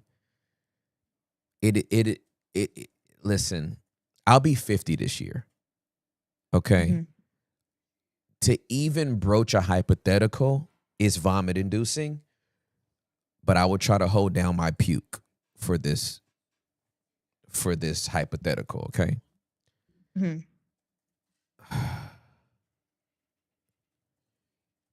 I'm 50. First of all, ew. Can we say ew, ew, ew, ew, ew? I'm 50. Not that my age is ew, but if I'm 50 and I start dating a 20-year-old, does a 20-year-old have legal consent to date who she wants? She absolutely does. Right. Do I have legal consent? Is she of legal age for me to date? She absolutely is. But with 3 decades between us,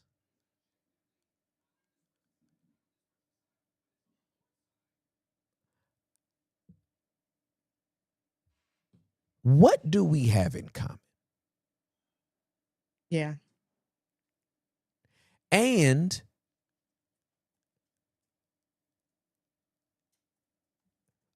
a young lady at that age, a young man at that age, not that I would be dating a man, but I'm just saying, your prefrontal cortex is not fully developed.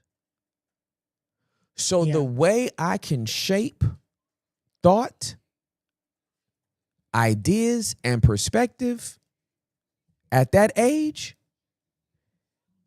is completely different than me being 50 and finding a 42-year-old. Yeah. Yeah. This young lady ain't seen nothing yet. I've seen everything. Yeah. What am I cutting her off from? What am I cutting her off from seeing? What am I cutting her off from experiencing? Mariah Carey went through this with her husband, her ex-husband. Nick Cannon. No. Her first husband, Tommy Mottola. What was the age difference between those two? Yeah. Give me a second, because this has happened. It was significant. Okay. Yeah.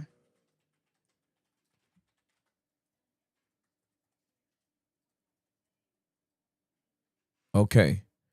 So when the age difference for Tommy Mottola and Mariah Carey, that's Mariah's first husband, okay? There's a 21-year difference between those two. Oh, Lord. That's a lot. So I'm not saying Mariah Carey's personality wouldn't be what it is now and she's the diva that she is today. But what do you think? How do you think she had to act in her first marriage if she's married to a 44-year-old?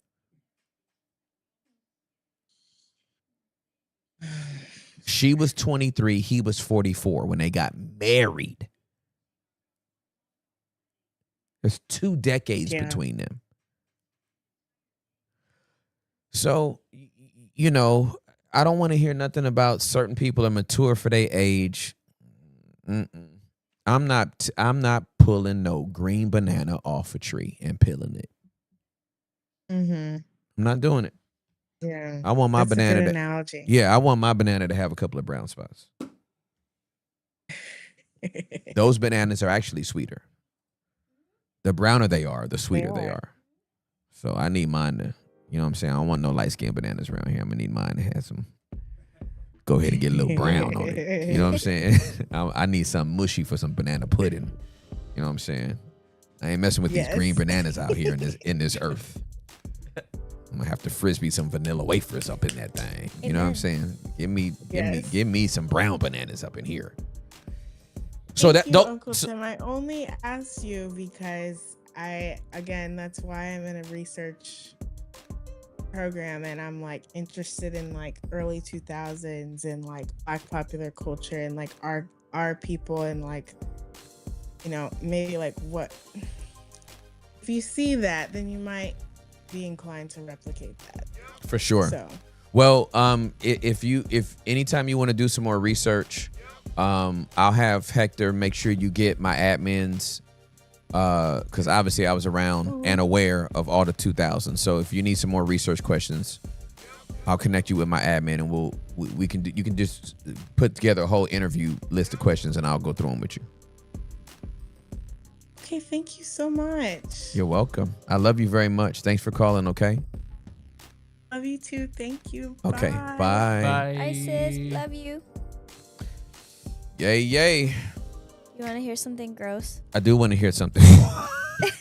Why did I answer so fast? I do want to hear something gross. Oh my God. My brain didn't even register it all the way. Go ahead and hit me though. Celine Dion and her late husband had a 26-year age difference. They met when she was 12, became her manager before becoming her husband. Okay, she. Well, Wait, okay. who are we talking about? Celine Dion and her late husband, Renee. Okay. They met when she was 12, became her manager, and then they got married in 1994. How old was she? She was, let me see, look up her birthday.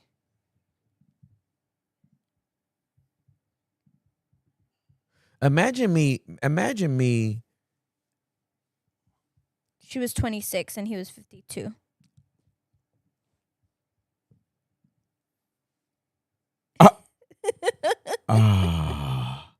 Hey, yo, I can't do it, fam. The chat is saying they made a movie about it. I didn't even know that. No way.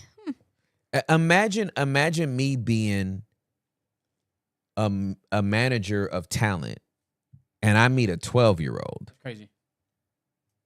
Hey, dog, my stomach can't handle this kind of stuff. That hurts. Yeah.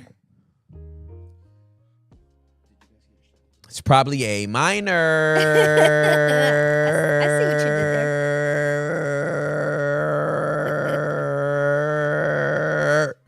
Who's next?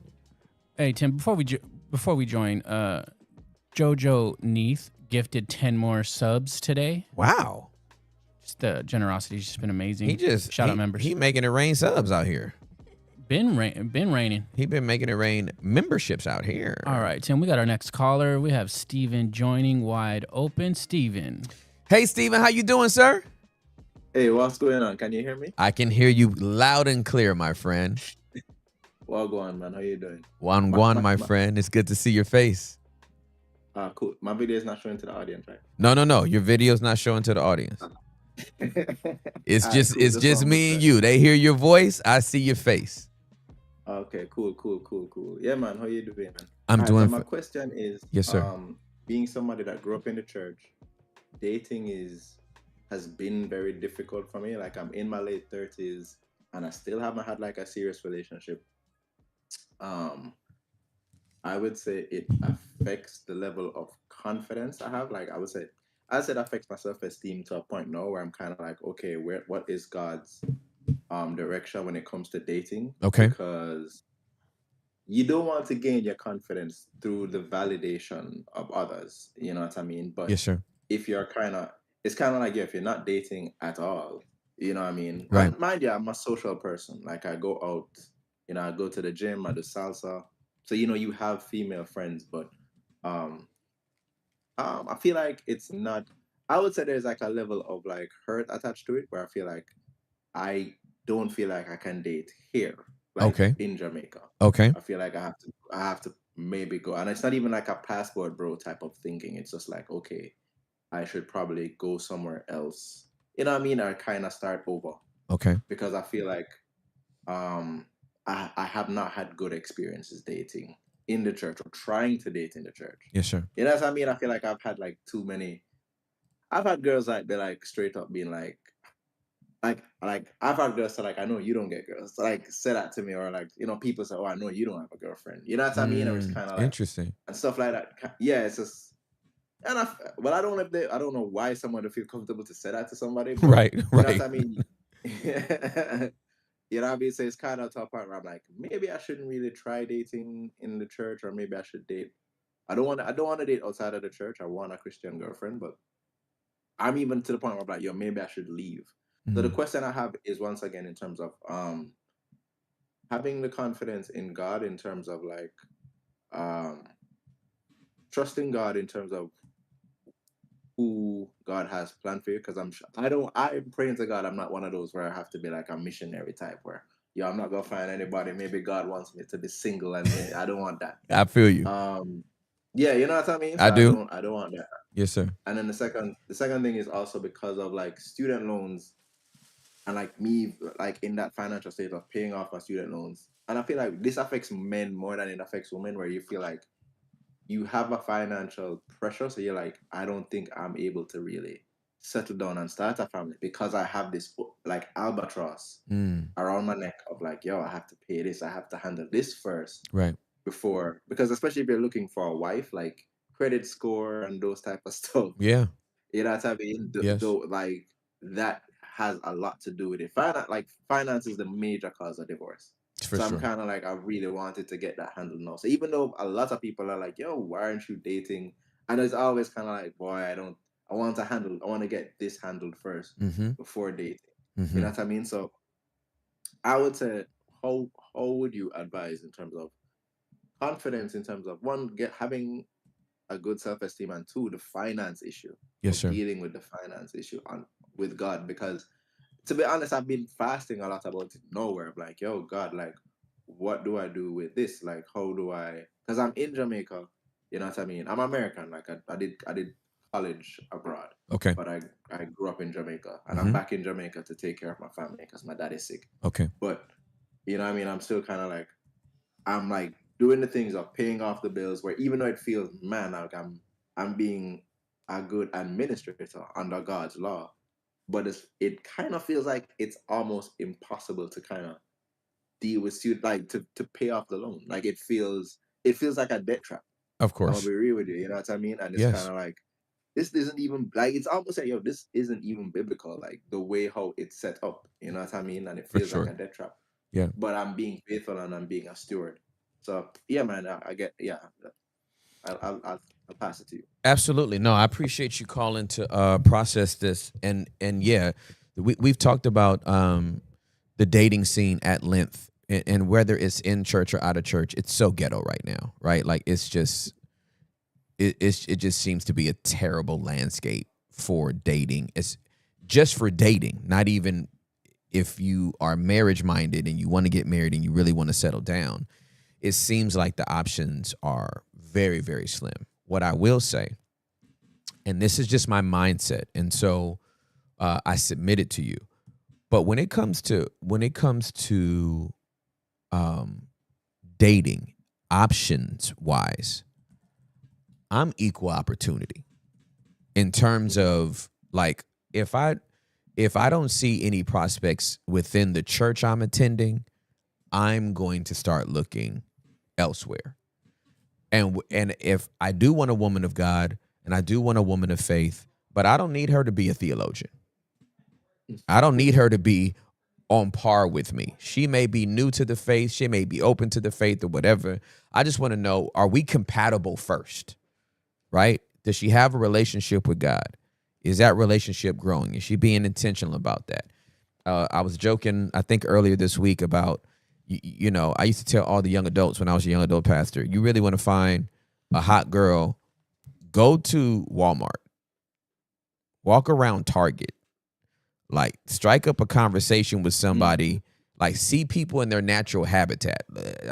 If I see a girl that's fine and she picking up a couple of gallons of milk and some bread before she gets home and she look good and she ain't trying to, I'm gonna be like, hey, I know this is the worst place to stop you.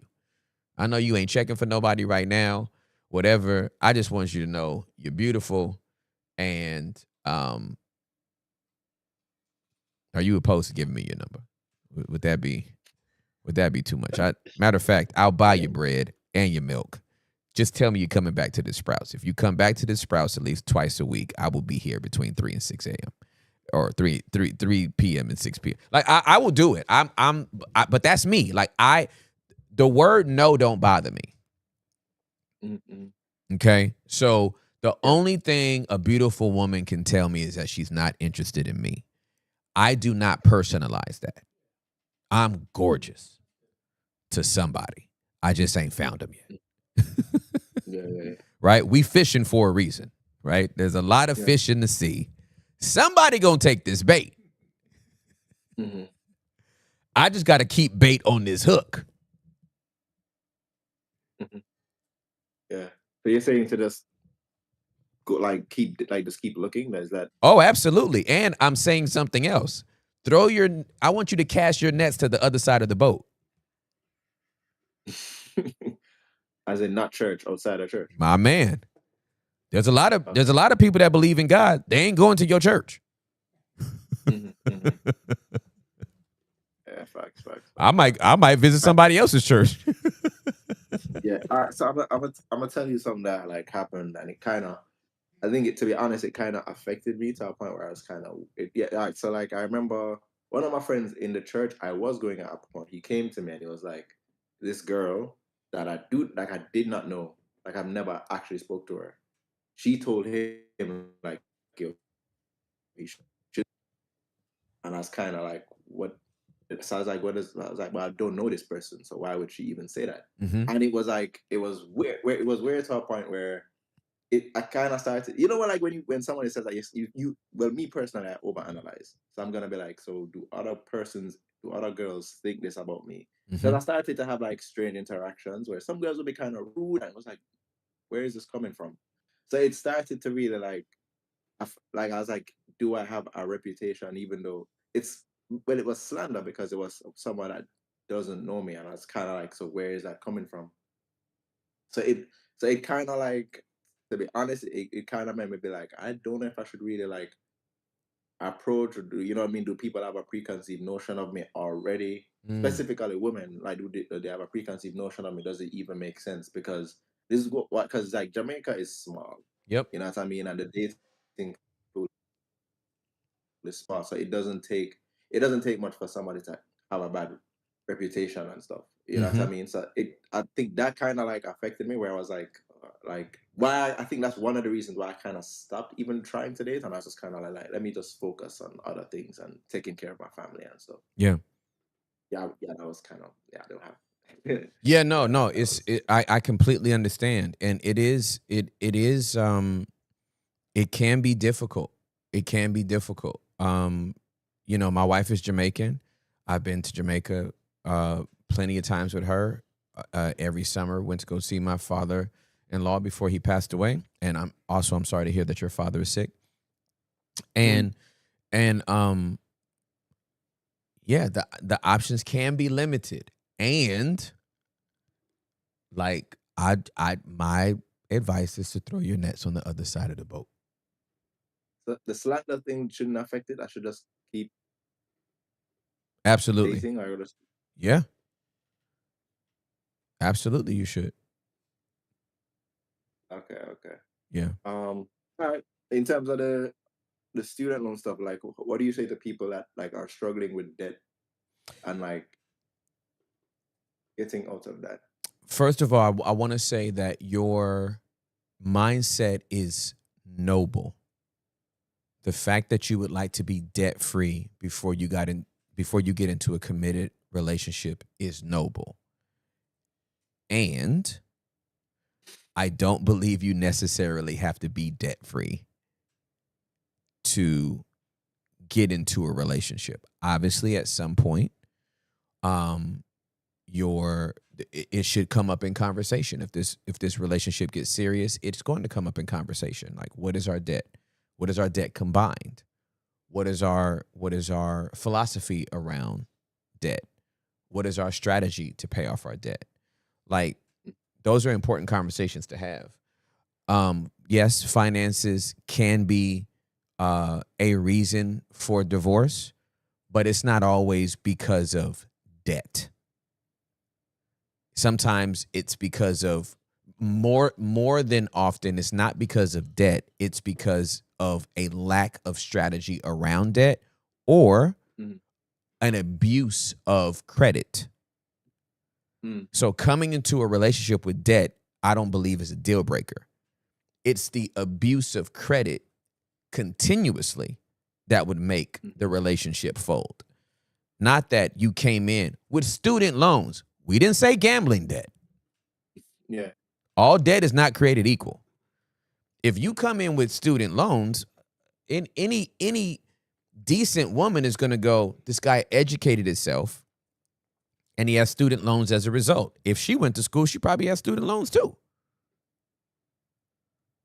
I'd put myself on the most minimum payment of all time and tell Uncle Sam, I'm gonna pay you $13 a month for the rest of my damn life. Screw you. Like, you know what I'm saying? I know I'm paying $800,000 in interest, nigga. You getting $26 a month.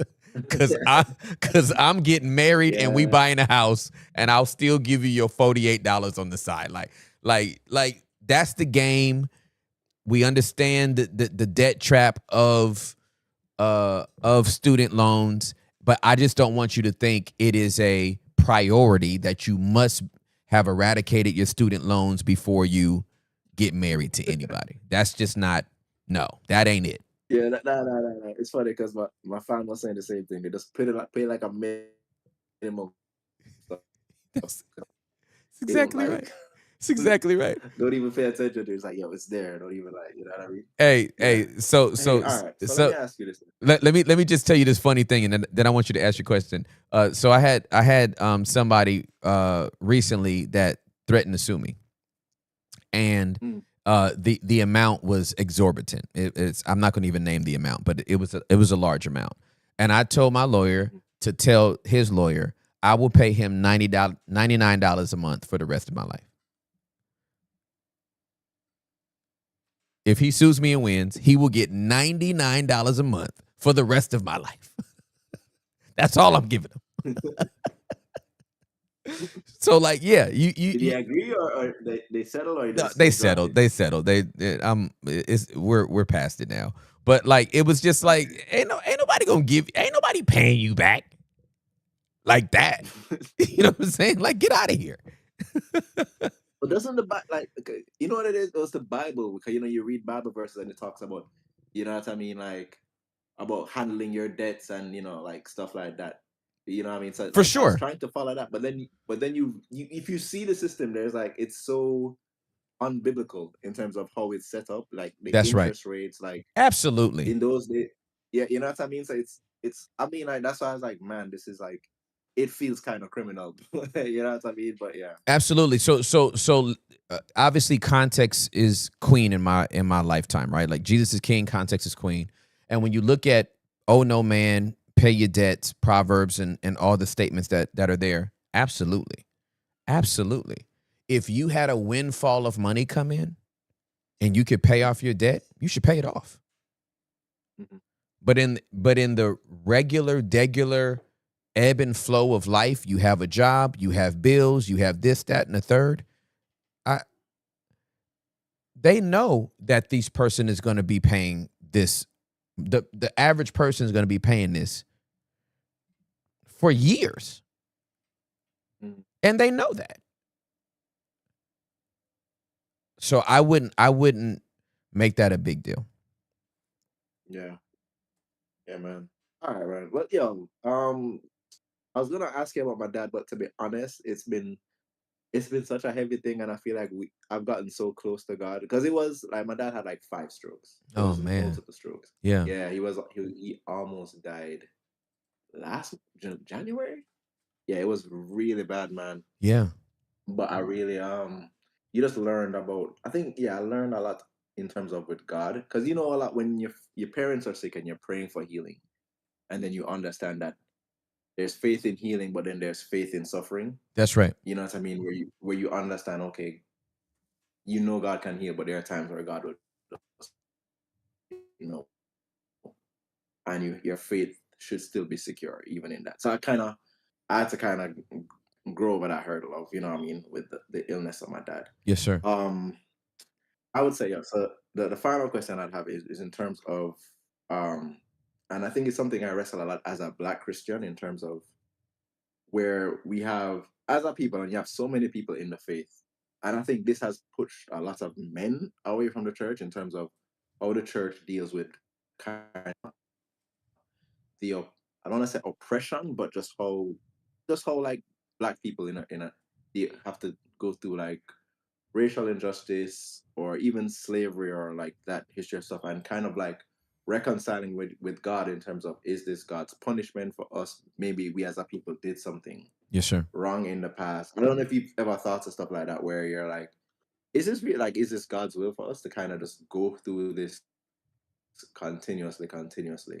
Because if you read like Habakkuk and you read like certain Bible passages where it seems like they are oppressed, but at least there's a promise of not being oppressed any longer. And so the issue I have, and I said it to my friend yesterday, was that when Jesus came, the Israelites there was an expectation of him to kind of free them from the oppression of the Romans. Yes, sir. But it seems as if Jesus didn't really care. It didn't seem like he didn't care, but it wasn't a concern. It was not his Like, priority. he was more, yeah. The priority was saving as many people as possible. That's And right. I think I understand that now, that in God's eyes, like, saving as many is the priority. However, in terms of the oppression, that we're just going to just have to go through that forever until God comes back. You know what I mean? Like, that's Yes, sir. I don't know if you've ever had this you've wrestled with this thought. Absolutely. Yes, As a black man, yes. absolutely. So here's my philosophy. My philosophy is, as long as there is sin and brokenness in the world, there is going to be perversion, corruption, and every ism under the sun. Racism, fascism, feminism, socialism, communism, all the isms, right?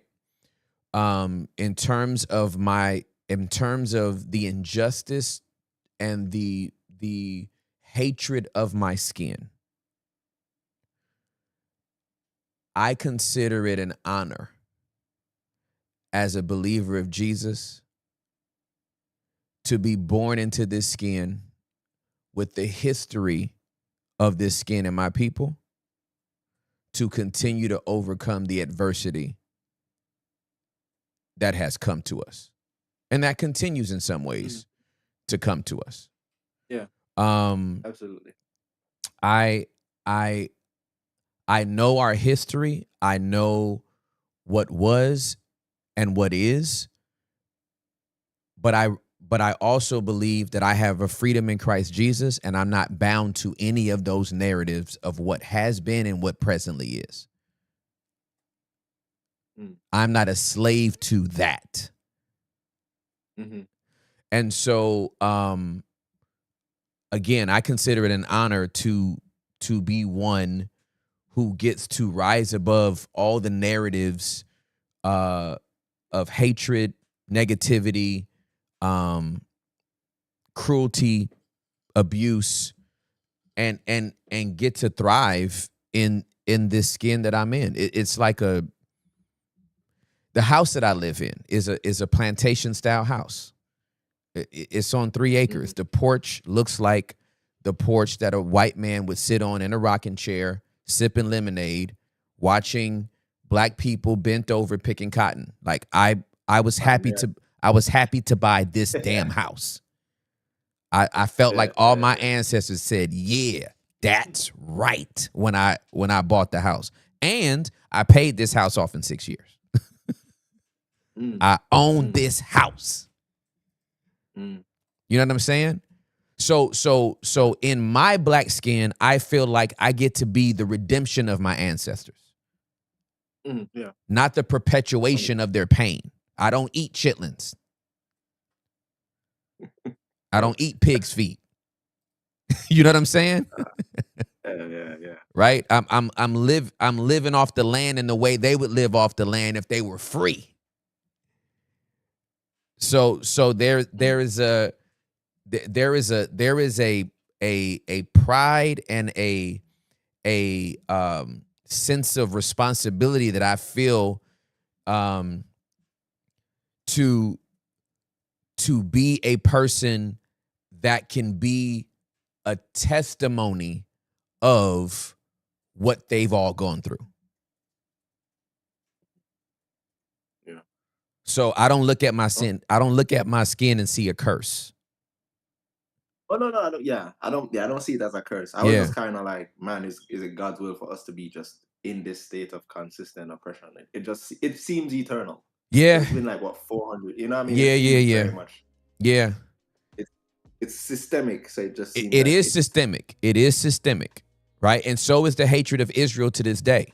That's systemic, right? And yet, we rise. Yet we can find freedom. Yet we can find liberty in ways that mocks the very system that a lot of us still have to live and work and be through. Mhm. And that's where I focus my attention. Yeah. Okay, so just to recap, you're saying to just date outside of the church. I'm not specific about it, but still date a Christian girl. Or, Absolutely. I want you to go read Luke 5. Cast your net to the other side of the boat. If you do you think it's cool to date multiple people at the same time? absolutely, Like that, or no? absolutely, because all you Really? doing is that's interviewing. Mm. I wouldn't put my tongue down everybody's mouth. Okay, so But- like until somebody's like, okay, I'm serious about this one. Absolutely. You're Yeah, dating to me is like is like going on interviews. Mhm. I'm gathering information. And so I have an interview at 2, and I have an interview at 3:30, and I got an interview at 5. Oh yeah, I get you. Right? Because I'm Okay. looking for somebody to employ. Mhm. I'm looking for somebody to give these benefits to. Yeah, no, for real. Yeah, you know what I mean? Because that is a struggle for me, especially like with worldly friends. They're like, bro, like just date, like you know what I mean? Yes, sir. Like worldly friends are like, just date, you know what I mean? And Christianity, you want to do the right thing. Absolutely. But yeah, man, I think that is. Like, go ahead. And yes, and I just again, I think a lot of Christians think that doing the right thing means that the first person they date is automatically going to be their spouse, and that's just not the truth. I got it. Yeah, man. I gotta be honest, man. I feel like that's kind of how you socialized in church. Yeah. That's what we've been trained, right? Like God's going to bring you your mate, right? And we're just thinking that this one person is coming out of nowhere. Nah, I was talking to everybody when I ran up on Juliet. The bother someone is when girls tell you that God told them that you're their husband, and it's like, My response is he didn't tell me. Yeah, God didn't tell me. Yeah. Yeah. And my other response would be use your inside voice. I don't think you were supposed to tell me. I think you're supposed to stand still and see the salvation. Now the salvation has left. Yeah. The glory has left the temple. Yeah, man. I've had that happen a couple. Like, yeah, I've had that, and it's like, man, no, I'm not doing that. Nuh-uh. But yeah, no. But yeah, okay, man. I think that's it for me. Also, in terms of how long did it take for you to feel like you got God's calling on your life in terms of what got direction from God, the Holy Spirit? Did you ever get like a aha moment, or was it like while doing the work you got inclinations from the Spirit within you? Yeah, it was while I was doing the work. I've always been one of these guys that's like nothing in terms of everything I've done in the last 29 years for the Lord. Nothing trumps my salvation experience. Like January 14th of 1996 is the greatest day of my life. It's when the Holy Spirit brought me to Jesus. Everything he's asked me to do for him subsequent to that date is like, oh, you want me to do that now? Okay, I'll do that now. Oh, you want me to work here? I'll work here. Or you want me to work there? I'll work there. You want me to preach? Okay, I'll preach. You want me to rap? You want me to pod or whatever? So, all right, the reason why I've asked is just because I've been, I did photography and film a lot, but I felt like it was frustrating. I didn't feel that support. And then recently I've gotten that inclination from the Holy Spirit to get back into writing because I do comics. Yes, sir. Oh, nice. So yes. I'm a huge comic fan. I got an inclination from the Holy Spirit as in like, yo, I've given you this gift, like hark on that. Yep. And it was funny because I got a project last like in October. It was so funny. I got a project for like they paid me like $6,000 to do a comic for them. And it was like imposter syndrome hit me. Because it was like I know I can draw, but to get money, when you get money to do something and it's money you didn't expect to get, like you kind of feel like, do I deserve this? Am I ripping these people off? That was kind of in my mind, you know what I mean? But it gave me the confidence to be like, okay, this is God's direction for my life. Yep. You know what I mean? This is what God wants me to do. And I'm not sure how, you know what I mean? Like the project is wrapping and I'm like, okay, I'm praying that hopefully I just keep doing this and somehow God will, continue to push me in that direction. Absolutely. Yeah. Yeah, no. When you get those inclinations, lean into them, and take them as far as you feel like they go. Because I mean, that's how I've been led. Again, being led by the Spirit is kind of like that. I feel like he wants me to go this way, right? And as you go that way, then you get more revelation. Now, I'm going to tell you, bro, you might want to jump in the Discord chat because it seems like there's a couple of ladies that's popping out, doing some little backflips in the water. So if you cast your net on the other side, you might get a fish to jump in your boat before you even get off the call. So I'm just saying. No, man, yeah, man, but I don't do long distance relationships anymore, man. In the Caribbean, everybody does long distance. Hey, they might come to you. They might come to you. I'm just saying. Don't assume. Don't assume. Somebody might have a plane ticket. They're about to take a flight. Yeah, somebody might have their bags packed already. I'm just saying. Asking you shall receive. I'm just saying. I would be curious at least. I am on telephone. Book a flight. All right, man. I love you, bro. Thank you for calling. Okay, talk to you too. All right. All right, bro. Peace. Love you, bro. Peace. Ah, man. Love it. Are we playing crickets? Yeah, that's what I heard. The crickets just came out of the. Ah, man. What happened? Sucks. No, we have a soundboard on here, and I thought that was going to give us access to the soundboard.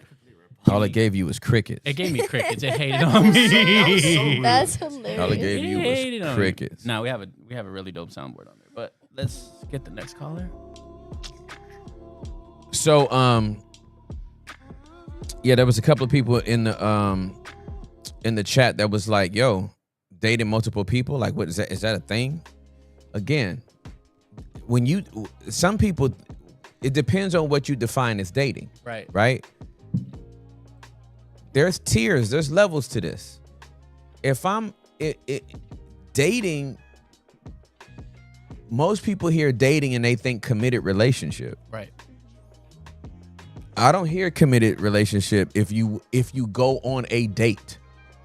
Going on a date and dating are two different things to me. And I don't think you can get to know one person through one date. You gotta. I'm trying to figure out something here, right? And how do I know you the one if I ain't got no sample? Yeah. If I ain't got no data samples, if I got nothing to compare it to. Now, if you've been on multiple dates in the past and you had a relationship for 4 years and and y'all was engaged and y'all broke it off and you both cried and blah, blah, blah, and you had to take the dress back and burn the invitations, and then you meet Prince Charming, of course, okay, this person's not that person, whatever. But if you ain't dating nobody, that's good. You might want to I'm just saying. By the time I met Juliet, I had already, you know what I'm saying? You had a sample size. Listen, I had a sample size, fam, and I was like, nah, this one got it. Forsaking all others for her alone. Yeah. But that's what the vow says, forsaking all others for her. Like, there had to be others to forsake. Right. Y'all want this Amazon Prime delivery coming up to your door. That's crazy. And it's not happening. So that's all I'm saying. Kanitha says she is Jamaica ready. Going out there, girl. Jamaica. All right, who's our next caller? All right, we got our next caller coming to the screen right now. All right, welcome to Wide Open with Tim Ross. Introduce yourself. Hey, I am Job Mayhew. What's up, Job? Oh, I'm having a hard time hearing. Oh, can you hear me? Can you hear me? Can you hear me? Can you hear me? Can you hear me? Okay, we good now. What's up, homie? How you doing, bro? Hey, I'm better now. You feel me? I'm so excited to be chatting. Thank you, bro. I'm so glad you called in. It's good to see your face. All right, yeah, let's get straight into it. I got a little script we prepared. Okay. Hey Tim, hey Julie, Derek, Hector, y'all have changed my life. I'm 24. Tim, you've been a mentor for me for a few years, and you've been a well of wisdom that has impacted me so much. Thank you, man. Yeah. Honored to I'll serve get you. into it. I have 2 related questions about a situation I'm in regarding the transition. Okay. I've been working at this job in marketing at this Bible school in Chicago for 2 years, and it's been great. People, my work, everything. I love it. I know God brought me to this job. And recently my wife and I moved to North Carolina. And I feel like God is nudging me to leave this position and get another job specifically at this ministry near me.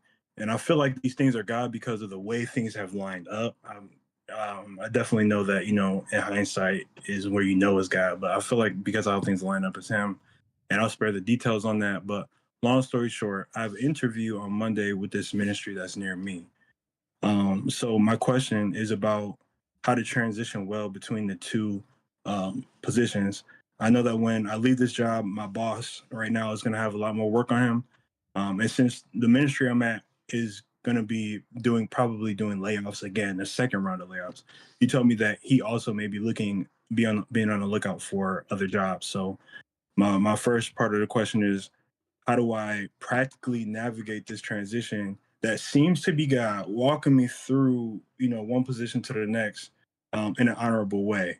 And real quick, I did see the podcast with you and Preston about how to end well. I think you guys did that recently. I love how he said, you know, kiss the baby that you have while you're waiting for the baby that's on the way. Yes, sir. And I love what you said about talking 5 times more and listening 5 times more to hear him. Yes, sir. Absolutely. I appreciate you, bro. I appreciate you trusting me to process it with you. First of all, it's so exciting. Transitions are exciting, right? And they can be nerve-wracking. One of the things I always say when it comes to transition, and this is just me repeating what you heard on that other pod, is that all transitions, even at their best, have friction, frustration, and discomfort. That's what makes the transition work, right? If everything was Gucci, you would never leave. So you're going to feel friction. You're going to feel some frustration. You're going to feel some discomfort. That kind of helps you keep moving along. And so while you're in this kind of gray area, it is about finishing well. It is about like continuing to show up, not drift, not put it in neutral or autopilot to where you're just cruising. But it's like, I'm all gas, no brakes until I'm done. Because as much as lieth within me, this can't happen in every situation based on the circumstances. But when I leave a position, they gonna miss me. That's what I want. Like, I want you to miss me. I want you to tell me when I leave, if you ever want to come back, we'll have a position waiting on you. Like, you know what I'm saying? Like, that's the way I want to leave. And so that would be my mindset for the job that you currently have. And then you know, as you're preparing for this new job or the door to fully swing open, the way you end is the way you'll begin. Mm-hmm. And if you end well here, you'll begin well here. Mm-hmm. Like, head up, shoulders squared back, full of confidence, because you know, like, hey, I'm bringing my skill set, I'm bringing the talent here that I know is going to be beneficial. Even though I might have a learning curve or I might be doing something that's not exactly what I've been used to, I'm going to crush this role like I crushed the last role. I got that dog in me tight. Yes, sir. Yes, sir. Yeah. I got that for sure. Yeah. So I think just a quick nuance. I think what like the workload part of the job being put on my boss, for sure, I want to be conscious of, and I also want to like think about how much time I'm giving him in advance. And since he let me know, he opened up to me first about like he might be leaving, or he's thinking about it. And we both got kids on the way. Me and shout out my wife Jada, she the bomb. For sure. We on the way. But how much advance should I give him? Since he's opened that door of conversation and okay, I'm interviewing with this position. Like, what do you think? Yeah, absolutely. If he's been that forthright with you, I think it's safe to be that to give him that disclosure. Like, hey, I know you said that you could be leaving soon. I want you to know I'm looking at other opportunities as well. You maybe you don't have to elaborate beyond that right now. You know, once they send you an offer letter, as soon as you know, share it with him. For sure. That's always been a rule of thumb for me. Like, it's a courtesy for me to say, hey, I am looking at other positions. But once I know, like the day I get the offer letter, like, hey, as soon as I found out, I wanted to let you know that, you know, on this day, I'm going to be starting in this new position. in the remaining time I have left, I want to finish strong. If you got somebody that you want me to backfill, train up, whatever, Mhm.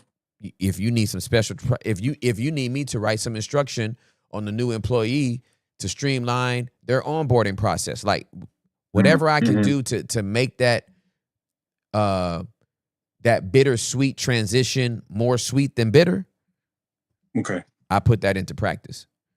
Yeah, that was a bar. Yeah, for sure. Yeah. Okay. Thank you. Okay. So moving on to the second, my 1B question. Recently, God has been shoving these truths in my face, like that He's with me, He knows my needs, and that He's carrying me. Okay. And that He's carrying me. I had an image of me being on a plane, going 500 miles an hour, 30,000 feet in the air, and while trying to, like, imagine trying to rush to the destination with our bags in our hands on this plane, thinking we're gonna get there faster by walking to the front of the plane. Like we might set our butt down and enjoy the ride. You know what I mean? Right. So I feel like, so how do I navigate this space? Because I know that I'm carried by God, and I'm putting down the baggage of worry and what ifs, because I feel like He's wanting me to slow down and not strain myself to make it happen. And context of being a new dad, the reason we moved to North Carolina for financial reasons. So just trying to, make it happen in that context. And while I'm trying to put all this stuff down and really trust Him and rest in Him on that plane, I also am facing the reality that, we got to get to work, we got to make money and support the family. You know what I mean? So like my wife ain't working right now. So just with that, how do you balance like resting? Like God's telling me to rest in Him, but how do I rest like emotionally, mentally, using my time after work to get, find other ways to make money. So and then like without being burnt out, that's another thing. So for sure. So one of the things that's very, very important to keep in mind is that you're in a season and the season is temporary. Okay? There is a different schedule for an athlete in their off season than they have in their on season.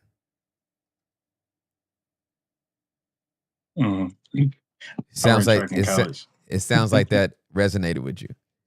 Yeah, I was absolutely, yeah. Okay, so it sounds like you're in a season where you on the field a lot, right? So but you got to come out of the game for some snaps. Like you can't be on the field the whole time. And sometimes, depending on what position you play, you got to signal when you need to come off the field. Because if you don't, the coach will keep you on for every snap. So sometimes you got to twirl that finger and be like, hey, yo, I need to come out. And even though you got to do a little bit more because of where your family is and what you're trying to accomplish right now, bro, step off the field. Yeah. I don't care if it's for an afternoon. Like, take a break. Like, I need to rest. God is going to provide all of our needs. I'm a responsible man. I'm not over here playing Call of Duty for 7 hours and like, the light bill going to get paid somehow by faith. Like, we ain't doing none of that, right? I know we ain't doing none of that. And I might need to play Call of Duty just to chill. That's crazy. My wife would tell you last summer I played Call of Duty. Last summer when we were not in this financial season, we were both working, making money. You know what I mean? Income. I was playing Call of Duty sometimes, and I was 12 hours a day. And I'm telling you, I was not trying to share that detail today, but it's crazy that you said that. Right?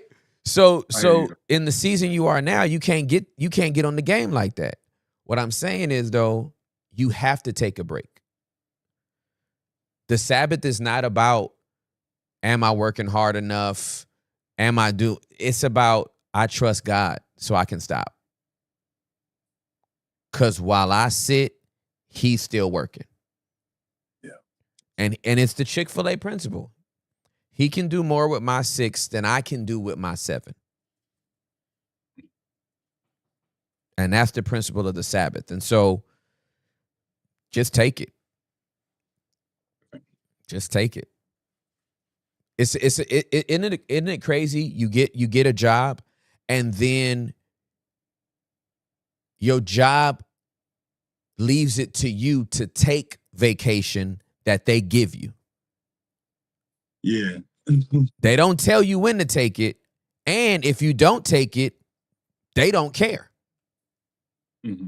But it's called taking a vacation for a reason. They gave it to you, but you got to take it. Yeah. And the Sabbath day is a day of rest. So take it. All right. Yeah. It's been given to you. Take it. Yeah, that's it. I mean, you just wrapped it up like a Christmas present. For sure, man. I love you, Job. Thank you so much for calling. Thank you. It's an honor to be a part of this every day. Absolutely, man. I appreciate you trusting our voices. Yeah. All right, bro. Love you, man. Love you too. All right, peace. Y'all better take y'all Sabbath day. Hey, y'all better take y'all Sabbath day. What? Let me see. Oh. Let me get you a Sabbath day. Yeah, we got Sabbath day coming up. Expressions are everything. This is Sabbath day? You felt like it was something else? You just cut it off. Right? It's like, you know that person that always changes the song in Yeah, the like car? get him off the aux. Yeah. It's like, why are you only playing? Okay, yeah. This There you is go. Sabbath You day. got I it. felt like it wasn't because This is Sabbath day. Signing off. It's the weekend. This is Sabbath day. Hey. This is Sabbath day. 1, 2, 3, 4, 5, 6. Sabbath day. Made it. 1, 2, 3, 4, 5, 6. Sabbath day. 1, 2, 3, 4, 5, 6. Sabbath day. Come and play on the Sabbath. Y'all know we do with Barabbas. Let them go, let them flow. We don't care with the dough. Like a little river with the float. I am chilling on the 7th. Acting like I am in heaven. Ooh. Bread is unleavened. We don't rise to no surprise. I'm just chilling with my crossed up thighs. Thinking about no lies but the truth. Sure like Baby Ruth. Y'all know that it's cool that we act like nothing is happening. I'm not even rapping it. Just making up words. They ain't even got a rhyme. It's the Sabbath. This is more of a haiku. Yeah. 70-something degrees. My twists wafting the breeze Okay. with some long sleeves. Bless me, sneeze. Achoo. This is the vibe of the 7th. You know what I'm saying? Like on the 7th day, man, you just gotta rest. You know what I'm saying? Relax. Get yourself a propane tank. You know what I'm saying? Get yourself a nice little propane tank. Make sure it has good insulation. Put some ice cubes up in that mug and sip it. You know what I'm saying? Temperature matters. Yes. Got you. Let that piano play. Let that drum stay in the pocket. You know what I'm saying? Get you some non-aluminum deodorant. Paraben free. You know what I'm saying? Some paraben 3, something like this. Shave your pit hair. Amen. You know what I'm saying? You don't want those deodorant clumps clawed up in your hair. Shave everything. Scorch the earth. Total. Some naked mole rat vibes. Nobody wants to smell all that. I got confirmed probate tape. Your spouse deserves better than that. Amen. Get that mess out of here. Amen. Nobody want to smell all that. Amen. Talking about you want to cuddle. Ain't nobody want to cuddle with that. Man, we made it to Friday. made it to Friday, y'all. Made it to Friday. You know what I'm saying? Hey. This is the, you know what I'm saying? Yeah. This is the vibe. This is what the Sabbath day is supposed to feel like. You know what I'm saying? So yeah, man. Everybody should have it. Everybody should have a Sabbath day like just 1, 2, 3, 4, 5, 6 rest. Yeah. Just sit down somewhere. God don't need you doing all that. Thou shalt not hustle. Thou shalt not hustle. Thou shalt not hustle. Nah. When you rest, God does his best. Show. When you rest, God does his best. Show. When you rest, God does his best. This is what no we do. stress. No stress. No stress. When you rest, God does his best. No stress. No stress. No stress. No stress. When you rest, God does his best. Really No does. stress. No stress. No stress. When you rest, God does his best. He really No does. rest. No rest. No rest. No. No stress. No stress. No stress. Yeah, man.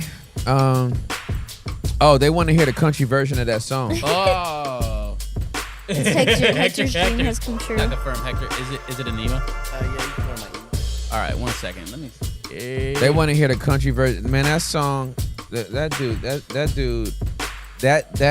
that song, bro. Sunni AI is crazy sauce, bro. It's gonna have fake artists out here, fake gangster rappers, fake pop lyrics, all the things. Yo, Black Coconut, this is a crazy gift. Leave me alone. I can't even take that. Who are these people? Yo, this is crazy. So funny, dude.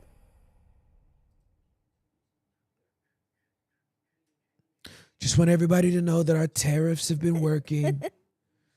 I need everybody to understand our tariffs are doing Wait, great. didn't he just put a pause? I paused the Right? tariffs. I paused the tariffs on many, many countries. Everybody was getting all yippee and everybody got scared. But China, no, China's still getting 177%. I'm smacking tariffs like I used to smack buttocks. Oh no. Not to be confused with Botox. I'm dead. I'm talking about buttocks. Anyway, there's a country song. It's very, very good.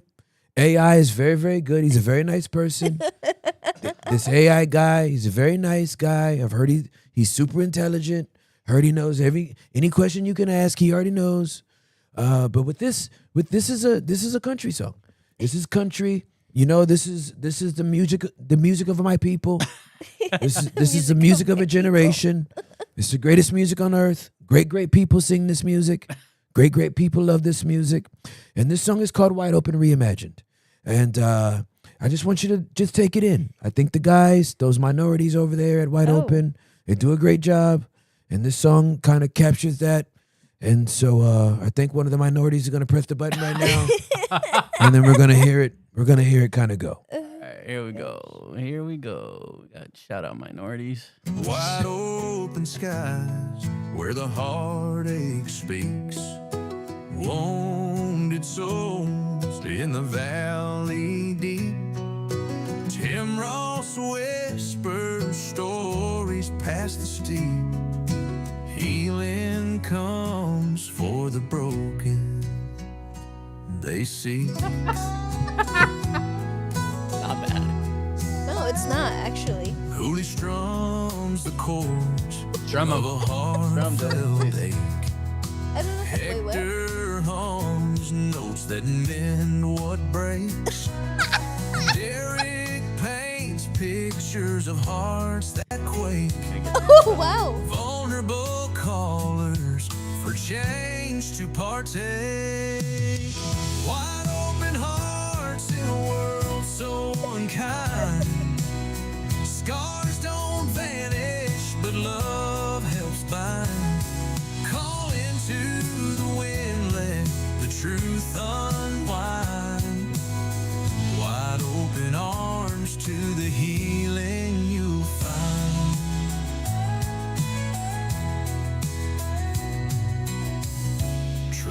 pass with a heavy load. Tires worn thin, but we walk that road. Human flaws in the tales that show, but grace woke soft where the pain bestowed. Oh, hallelujah. Tim Ross talks the dreams we've sold. Woo. Hooli cries chords, age but bold.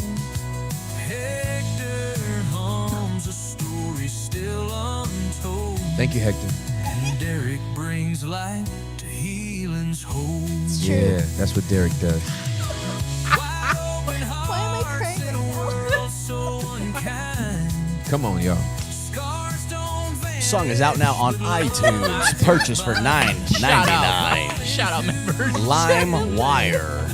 LimeWire. Fun. Wide It's good. open arms to the healing you'll find. Oh, we love you, God. Oh, we love you, Lord. You'll find. Really missing. Shout out Country. Hey, wow. Amen. Shout out Luke Combs. This Yeah. was hilarious, but I felt it too. Did You know? you know what I'm Yeah, I saying? felt Shout out it. Brad Pitt. Yeah, Yeah. you felt that. You Shout know out what I'm Morgan saying? Wallen. Felt that thing? Felt that thing. They want to know if we can do a reggaeton. Oh my Verse. gosh! Yes! You can do it. You can do it. You can do it. Okay, that's it. I grew up in reggaeton. Did your baby leap within your womb Yes, just he now? did. I mean, because oh my gosh! You turned into Cookie Monster and Oscar the Grouch both at the same time. Oscar was my fave. Hey, Carolyn Banks said at the end of the day, that was good. Right? Ashley, confirm why I don't like country music. Y'all are wild. What is wrong with y'all? Oh, that's so funny. Oh, so okay, we gonna get a reggaeton now? Yeah, I'm making it right now. Okay. Dale Pitbull. I'm sorry, Daddy Yankee. Excuse me. Pitbull's not really fun. Yankee.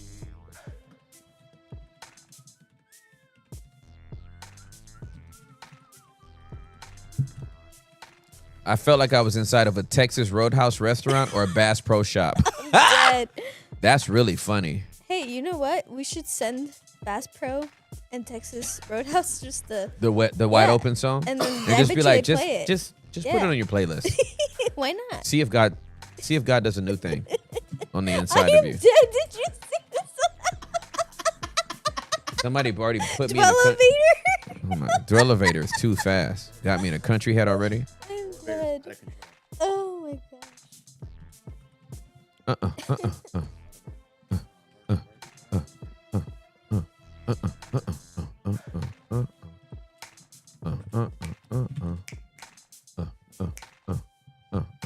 All right, let's see.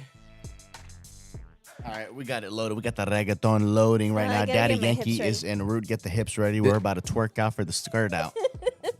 We're about No to twerking okay. here. that- Hector be sometimes forgetting what show he's on. That's his night show. All right, we're confirmed. We We're don't about know to how this is going to sound. twerk out for the skirt out. Twerk out with the What skirt the hell? Oh my back. god! Welcome back, Hector. What? There he is. Oh my god! Is Missed that you, where bro. you were? Missed it, Is that where you were? bro. Missed it. Okay, you ready? You were at your Reggaeton? other job? Here we go. This is either going to be dope Scared. or It's it's going to called be Yeah, wet. Open I'm Lines scared. and Open. It's called Open Lines. Definitely not reggaeton. No, this is more pop. Gives me Laney vibes. Hector dropping truth so wide. Derek with the wisdom, faith by his side. Call us up, spill what's No. real. Yeah, this ain't This it. ain't reggaeton. This ain't it. What, you Yeah. need it in Spanish? Well, Reggaeton. there's English reggaeton, but it's like Reggaeton. that. Okay, hold Bum- on. I'm going to do up-tempo reggaeton. No es Up-tempo- reggaeton. No, no es. up-tempo. Es fecaton. Up-tempo. Es putoton. Oh, rare, rare. We only cuss in Spanish. We don't cuss in English, but in Spanish though. Sí, sí, sí, sí, It's a loophole, it's a sí. loophole. En español, sí, sí, sí. That's the cheat code, bro. No inglés, no inglés. No inglés. Pero wow. Pero wow. Pero wow. There's some rivers. Bow wow. Pero wow. Bow wow. Yeah. Bow wow wow wow. Wow, wow, wow, wow. All right, we got a remix. We got a remix coming up. Right. We got a remix. What's it called? What's it called? It's called Daily Wide Open. That's what it's called. Hey. Confirm weightage. Okay. Uh-huh. Yep. Welcome to Wide Open in Miami. Brought to you by 94.9 KLTY. KLTY. Oh my god. Oh, this is pretty good, actually. Yeah, not bad. But this isn't reggaeton.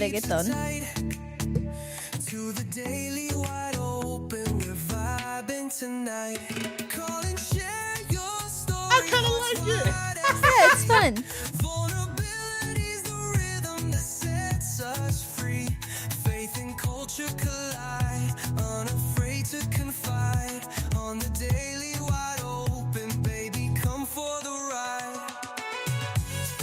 Okay. Hey, Jack. More like club music. Like. All right, we're gonna try that. There's two versions. Hold on. Oh, okay. Okay. Yeah, try the second version because that ain't it either. Okay.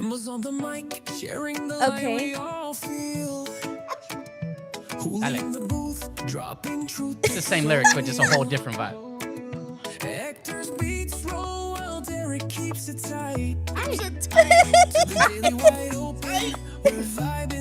That reverb though.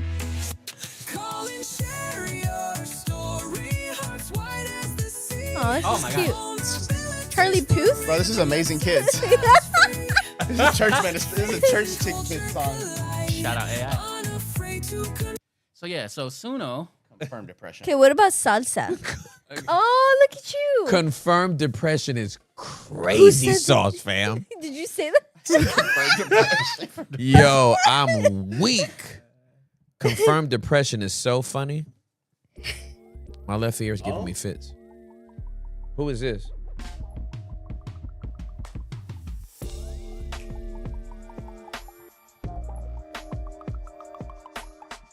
This is just a regular beat, right? We're Just not a regular beat. No, Okay. Hey, somebody said, still very cruise shippy.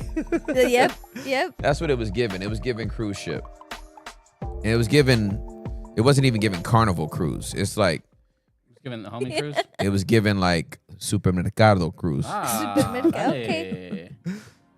Like in general. No supermercado. Take it No, back to no, sabbatical. no llama. No es mercado. Los mercados. ¿Quién mercado? No. Mercado. So, ¿estás diciendo que es música que escuchas en el supermercado?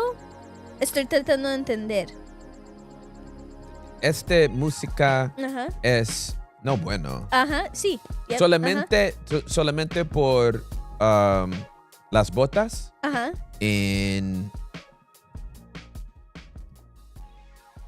algún océano, pero Ah, ok. Sí. Ok, ya entiendo. sí. Ok. Es en general. No, Ok. no música Como por... un crucero. Sí, No, sí. Porque estás diciendo botas. botas. Sí. But botas are boots. Ah, no. Barco. Barcos is what I'm... yes. Los barcos. Sí, los barcos. Los barcos. I'm like, boots in the ocean? Hey, girl. I'm here for it. We've heard worse. Girl, We've I mean, definitely if that heard ain't the truth. If There's a that lot of stuff in the ocean. ain't the truth. There is a lot of stuff in the ocean. Somebody's boots are in the Somebody ocean. Yep. for sure. Locked in. Boots in the ocean. With the fur? No, nobody caught that? Okay. With the who, the what? That was Have you ever heard, what is it? What's that song called, Hector?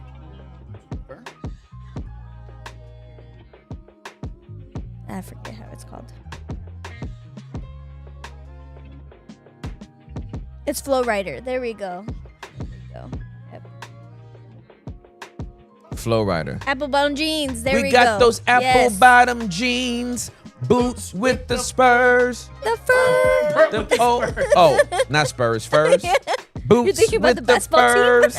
Furs. The whole crowd's looking at her. hey. She hit the flow. hit the flow. Next thing Shorty you know. got next thing you know. Next Next thing thing you you know. know. Shorty got low.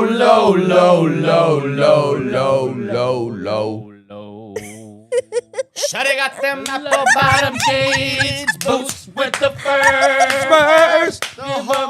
No, looking at her. I churched it. We hit the floor. Next thing you know, I thought we was churching it. Shawty got low, We got them bottom jeans, boots with the spurs. Spurs. We're looking at her. You just need a banjo. Next thing you know, Shorty got low. Into the baptismal water. Churched it. Saved it. Y'all thought we was carnal. So you found out what she got low in. She got low into that baptismal water and let that water go over her head. So she went down an old person and she came up a new person.